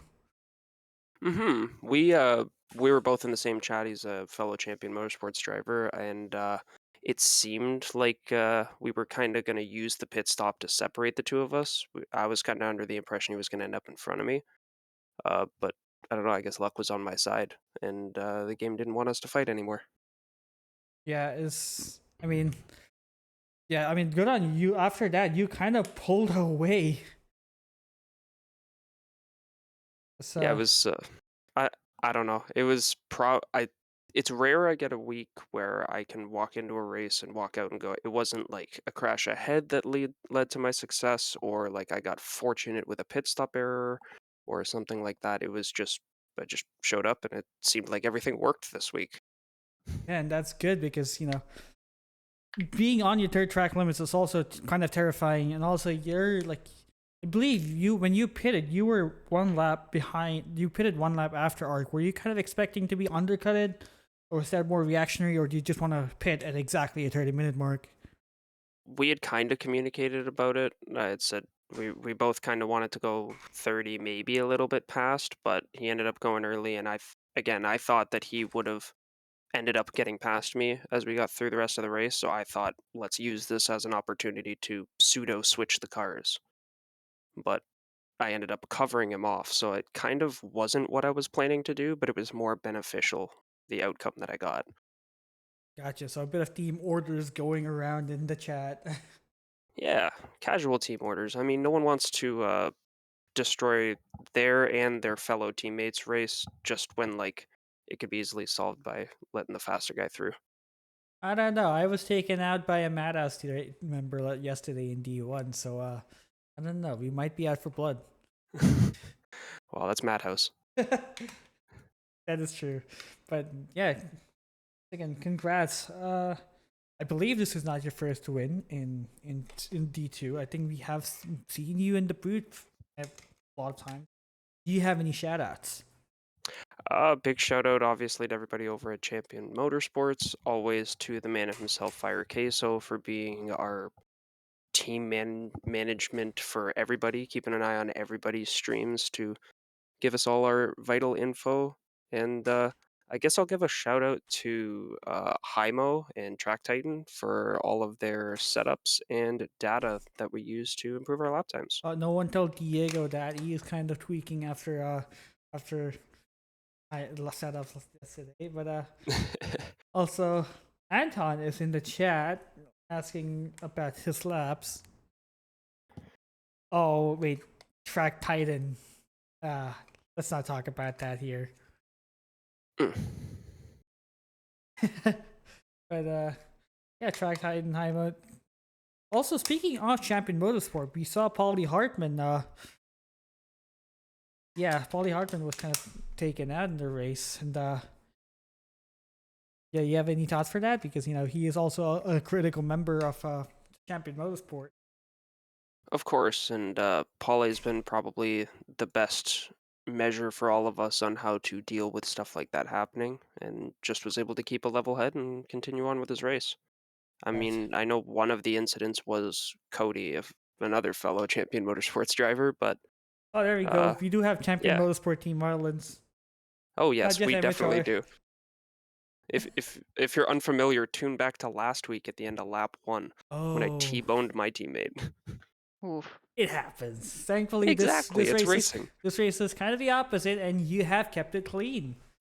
So good on you. Yes, sir. Right? Yeah. Well, thank you to all of you for viewing and using the booth for putting on another great show. I look forward to going back and watching this one. Right, thanks Epic. for putting on the show, and congrats on the win. Before you go, does anyone have any more questions for our race winner? Yeah, how's it? How are you using this for Snetterton next week? No idea. Snetterton and I do not get along, so I'm just gonna hope I can ride this high into some positive practice. Understandable. Got to keep the momentum up. You had such a good weekend. You not gotta throw it away next one, right? Right? Yeah. That's never the goal. It'd be nice to back that team championship. Oh yeah, you guys did win it last season, and you guys are the defending ones as well. So yeah, good luck with that. Looks like the Ferraris of Penis and Allhausen, they're currently leading. I don't know how the championship has shaped up for after Coda, but yeah, you guys have your work cut out for the season. So good luck on that. Thank you very much, and I look forward to every battle along the way. Gotcha, and we are gonna release you from the chat. Thank you for putting on the show. Congrats on the win, and have a good one. Have a good one, everybody. And that was our race winner, Josh Damiani. And up next is our should I say our favorite? I mean, he kind of dominated. He was Indy. the favorite to win, I think. He was- But I tell you what, he did finish P2, and it was still a great result from him. Let's go ahead and bring in Arct. Okay, there we go. Arct, you're in the chat in the commentary booth. Welcome back. Congrats on P2. Arct, do you have us? Is he here? Hello. Hey, we hear you. Hello. Welcome to the commentary booth. Congrats on your P2. Talk us through your race. Better than expected. So I'm happy with that. I had a 3-cut warning at the 27 mark, so I had to chill. I tried to stick behind Damiani within 1 to 2 seconds until a blue flag car just held me there for a very long time. I even had to send it into the inside after the long strike, so that was a bit crazy, to be honest. So yeah, that was the last thing I could do. I guess. Yeah, we got the blue flag on camera. I think it was Carlos Guzman who was on the drive-through and was also a lap down. So Yeah, it was it like wasn't crazy, but well, it is what it is, I guess. is what it is. Yeah. So, but then again, it's still great that you finished in V2. Like you wouldn't believe you're the fastest D2 driver in the leaderboard before Josh's barnstormer of a qualifying Yeah, lap.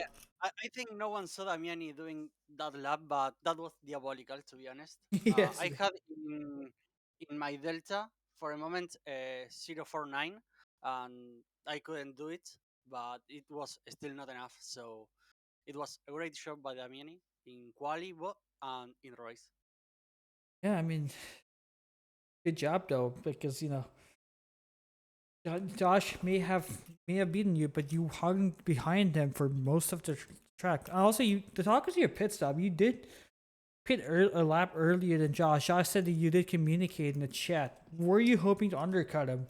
And what went wrong? Like, did you mess up your out lap or your in lap? Because you came out right behind him. Yeah, I honestly didn't push enough. I didn't want to get a trick-out warning because of just pushing a lot. And so I did it basically a chill lap, and yeah, I get just behind within 1 second in the same spot as I were. So yeah, and in the end I get the trigger warning a lap later. So F. I mean, yeah, I mean, it does happen. But then again, you did not get a drive. That's the most important part. Yeah, I it was just drive and arrive and bring the point home and just think in the next race. Once again, we asked you last week, do you have any shoutouts for this week? I don't know. What's the thing with the shoutouts? Shoutouts to you guys for hosting the event, maybe. You. I run out of ideas right now.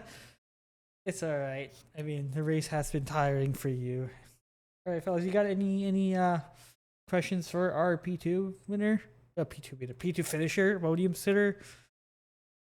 No, I wish him luck with the rest of the season. Looks like it's going pretty good so far. Hopefully it remains that way. Hopefully luck doesn't turn on him. Alex? Yeah, hopefully it stays as it is. Just drive nicely through lap 1, no incidents, and just that. That's the best thing I could ask. Yeah, Alex, you got a question? Mac took the words out of my mouth. Jeez, that's a sneeze. Hello. Yeah, Mac took the words out of my mouth. So yeah. How are you feeling about Sanderton though? That's the next race, and it's not a favorite amongst a lot of the drivers. That was a question for me. Yeah, how are you feeling about Sanderton? To be honest, I have to find out tomorrow maybe, because I raced there like once and it was probably more than a year ago. It wasn't even in here in this community, so I need to find out what's the pace like. Yeah, I think the last time we actually did Sanderton was a year ago. Believe it or not. Yeah. I don't get why the people don't like the track. I find it like decent, maybe. It's not the best, but it's not that bad. So I don't know. I guess we'll expect great things from you then. Sorry, what? I think we'll expect great things from you then. Let's see. Gotcha. Something? Yes, the reason I was gonna say I think one of the reasons why people don't like Snetterton is because it's a club circuit. It's not really made for GT3s. It's more made for the M2s. That's what makes the GT3s a bit more tricky around there. So it's gonna be interesting to see what you can do next week. Kind of like this is how a Tokadrome designed for Formula 1 first and foremost, and then given to GT3s to race on. Yeah, we're kind of really going through like the 3 different types of tracks, because we got the historical, Roval at Indianapolis, and then you got a very modern Tilka track, and then you got a tiny little club circuit in somewhere UK. Yeah, 3 different races, 3 different winners, but are we gonna see you at the top step of the podium? I will be happy just with a top 5, top 7 maybe. So, but yeah, if I can get into the podium again, I will super take it.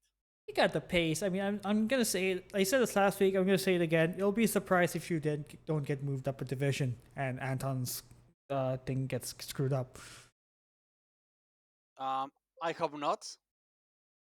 And speaking of Anton, he called you his goat, and he asked you to rest the legs. His what? He called you his goat because you gave him a lot of points in fantasy, and Greatest of all time. he asked you to rest the legs. The legs. Yeah, I had a pain in the hip flexor since Ooh. Monday. So yeah, I also had to limit the amount of training from Monday on yesterday. But it is fine. It didn't hurt for braking. So yeah, now I will have a little bit of rest. Well, I hope you feel better with that soon, because that sounds quite painful. Yeah, it was painful. It was painful the first day. It got better because I basically stayed in bed the whole day on Monday, and basically did Oh, the that same sounds nice. on Thursday. I did a little bit of practice yesterday just to feel what it was to be in the seat. So yeah, today it's barely there, the pain, but I hope it gets better by tomorrow. Oh, hope you get well soon. Leg pain sucks. Yeah, sucks being old, I guess. I mean, it's coming forever. It's coming to everyone. I mean, Yeah, we of must course. preface that this is the youngest the boot has ever been. So Sorry, this is the youngest commentary boot in SRA ever. So none of us have experience with old people pain. So we know it's coming. yeah, you need to be prepared. Gotcha. Yeah. Once again, congratulations on P2, back-to-back podiums. Hope to see you again in the boot next week. Yeah, let's hope. I hope to be in the commentators box next week as well. There we go. That's the So positive. thank you mindset. guys for hosting the events and giving away the free time to do it. So I guess that's it. Thank you for Yeah, being on we'll the go show. ahead and release you now. So, yeah, once again, good luck next week. Hope to see you again. Have a nice evening or morning. I don't know where you are It's geographically. Argentina, so it's in the evening, right? So have a good evening. Thank you guys. Good one. And that is our P2 finisher of this race, Art. I did not see Art P3 finisher in the race chat. I saw Simon Gorio momentarily when you pulled an Art, and he has disappeared, so doesn't look like we'll be getting an interview from him. I wanted to ask a lot of questions about the Ferrari, but unfortunately we couldn't do it. Yeah. Anyways, going on to track map again. No, that's the wrong one. Season 2 calendar. Season D2, season 13 calendar. 14. Next, 14. You're all tired. Division 2, Season 14 calendar. We were just at Circuit of the Americas. Next week is Snetterton. Yay! I'm gonna be honest. I don't like Snetterton all that much. Yeah, I don't think, as a driver. like, But you know, I be it is a race. I feel like I feel like out of all the commentators, I'm the only one who likes Snetterton. you're the only one who's British enough to like it. What about Queasy? Hey, it's a good track. I don't think people take Queasy seriously here, but yeah. That's a good point. It's a good. To be fair, this is the thing with Snetterton, especially for next week. We're back in the daytime, but there is very good parts here. You've got that long sweep in turn number 1 into the heavy braking of turn number 2. That's going to be a major advantage for the straight line cars like the Ford Mustang and the Lexus. But then you've got those tricky bits in the back with a corner which is quite literally called Bomb Hole. So that is going to be a lot more technical, but of course you've got that long back straight as well. And it's a club circuit, meaning that it is tight, it is tricky, so the drivers are going to be pushing right to the limit. Week number 4 takes us to Spa. I don't think Spa really needs an introduction, does it? Hungaroring, wet in week number 5, and Red Bull Ring week number 6. Mac, we got 7 and 8 as Barcelona and Imola. It's definitely a season to look out for. Oh yeah. You know, I'm kind of suffering in these rounds 2 and 3. Coda and Centerton, not really my favorite or best tracks. But I tell you what, the rest of the season, I think it's set to be really exciting. We got the legendary Spa circuit, one of the most historical circuits in all of motorsport. And of course we got wet Hungaroring. Oh, Hungaroring is always great in the wet, in my experience. It always ends up fun. And then, of course, we got that mixed conditions race set up for round 7 at Barcelona. I am really looking forward to see how that turns out. Yeah, and Yeah, Yeah, I was about to say, like, Arjun, what are your thoughts on this? I mean, after the storm of next week, it's all sunshines and more storms and hopefully a bit of rainbows, because I'm looking forward for the calendar after Snetterton. Like, Spa's a really good track. Red Hungaroring, people don't realize how fun that track is when it's raining. And Red Bull Ring, we have seen it a lot of times. Never seen a mixed condition Barcelona race. And if you know anything about the way SRA sets up their mixed conditions, it's either going to be fully raining or we're going to have alternating weather conditions every 5 minutes. And then rounding up the season is our qualifying track for the first time, Imola, which is also a great track, which I absolutely love. And yeah, it was qualification track as well. So everyone here should have some experience with that track, which will make it even more interesting, in my view. I'd like to point out the chatter in the Twitch chat, BB and Unknown. Thank you for rating this party. Thank you for rating the stream. And I believe it's someone who's an SRA driver who just stopped their personal stream of a race. If you aren't, welcome chat to SRA. We are the premier NA racing team, premier American racing series for ACC. And also, Pink Daddy Crew. Yep, you guys definitely were quick in this track. I do. Yeah, really looking forward to the rest of the season. I do believe that is just about everything for us to talk about. You're not done yet today. So you're not done yeah, yet. We're missing something important. I can pull it up.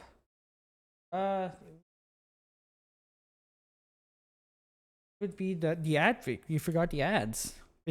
We did forget the ads, didn't we? Yeah. Oh, well. Who wants to do the honors? If anyone's got know what they are. No? Alexa? You wanna do it? If not, I'm tired. I'll do the That's ad read. my I'll do the ad read.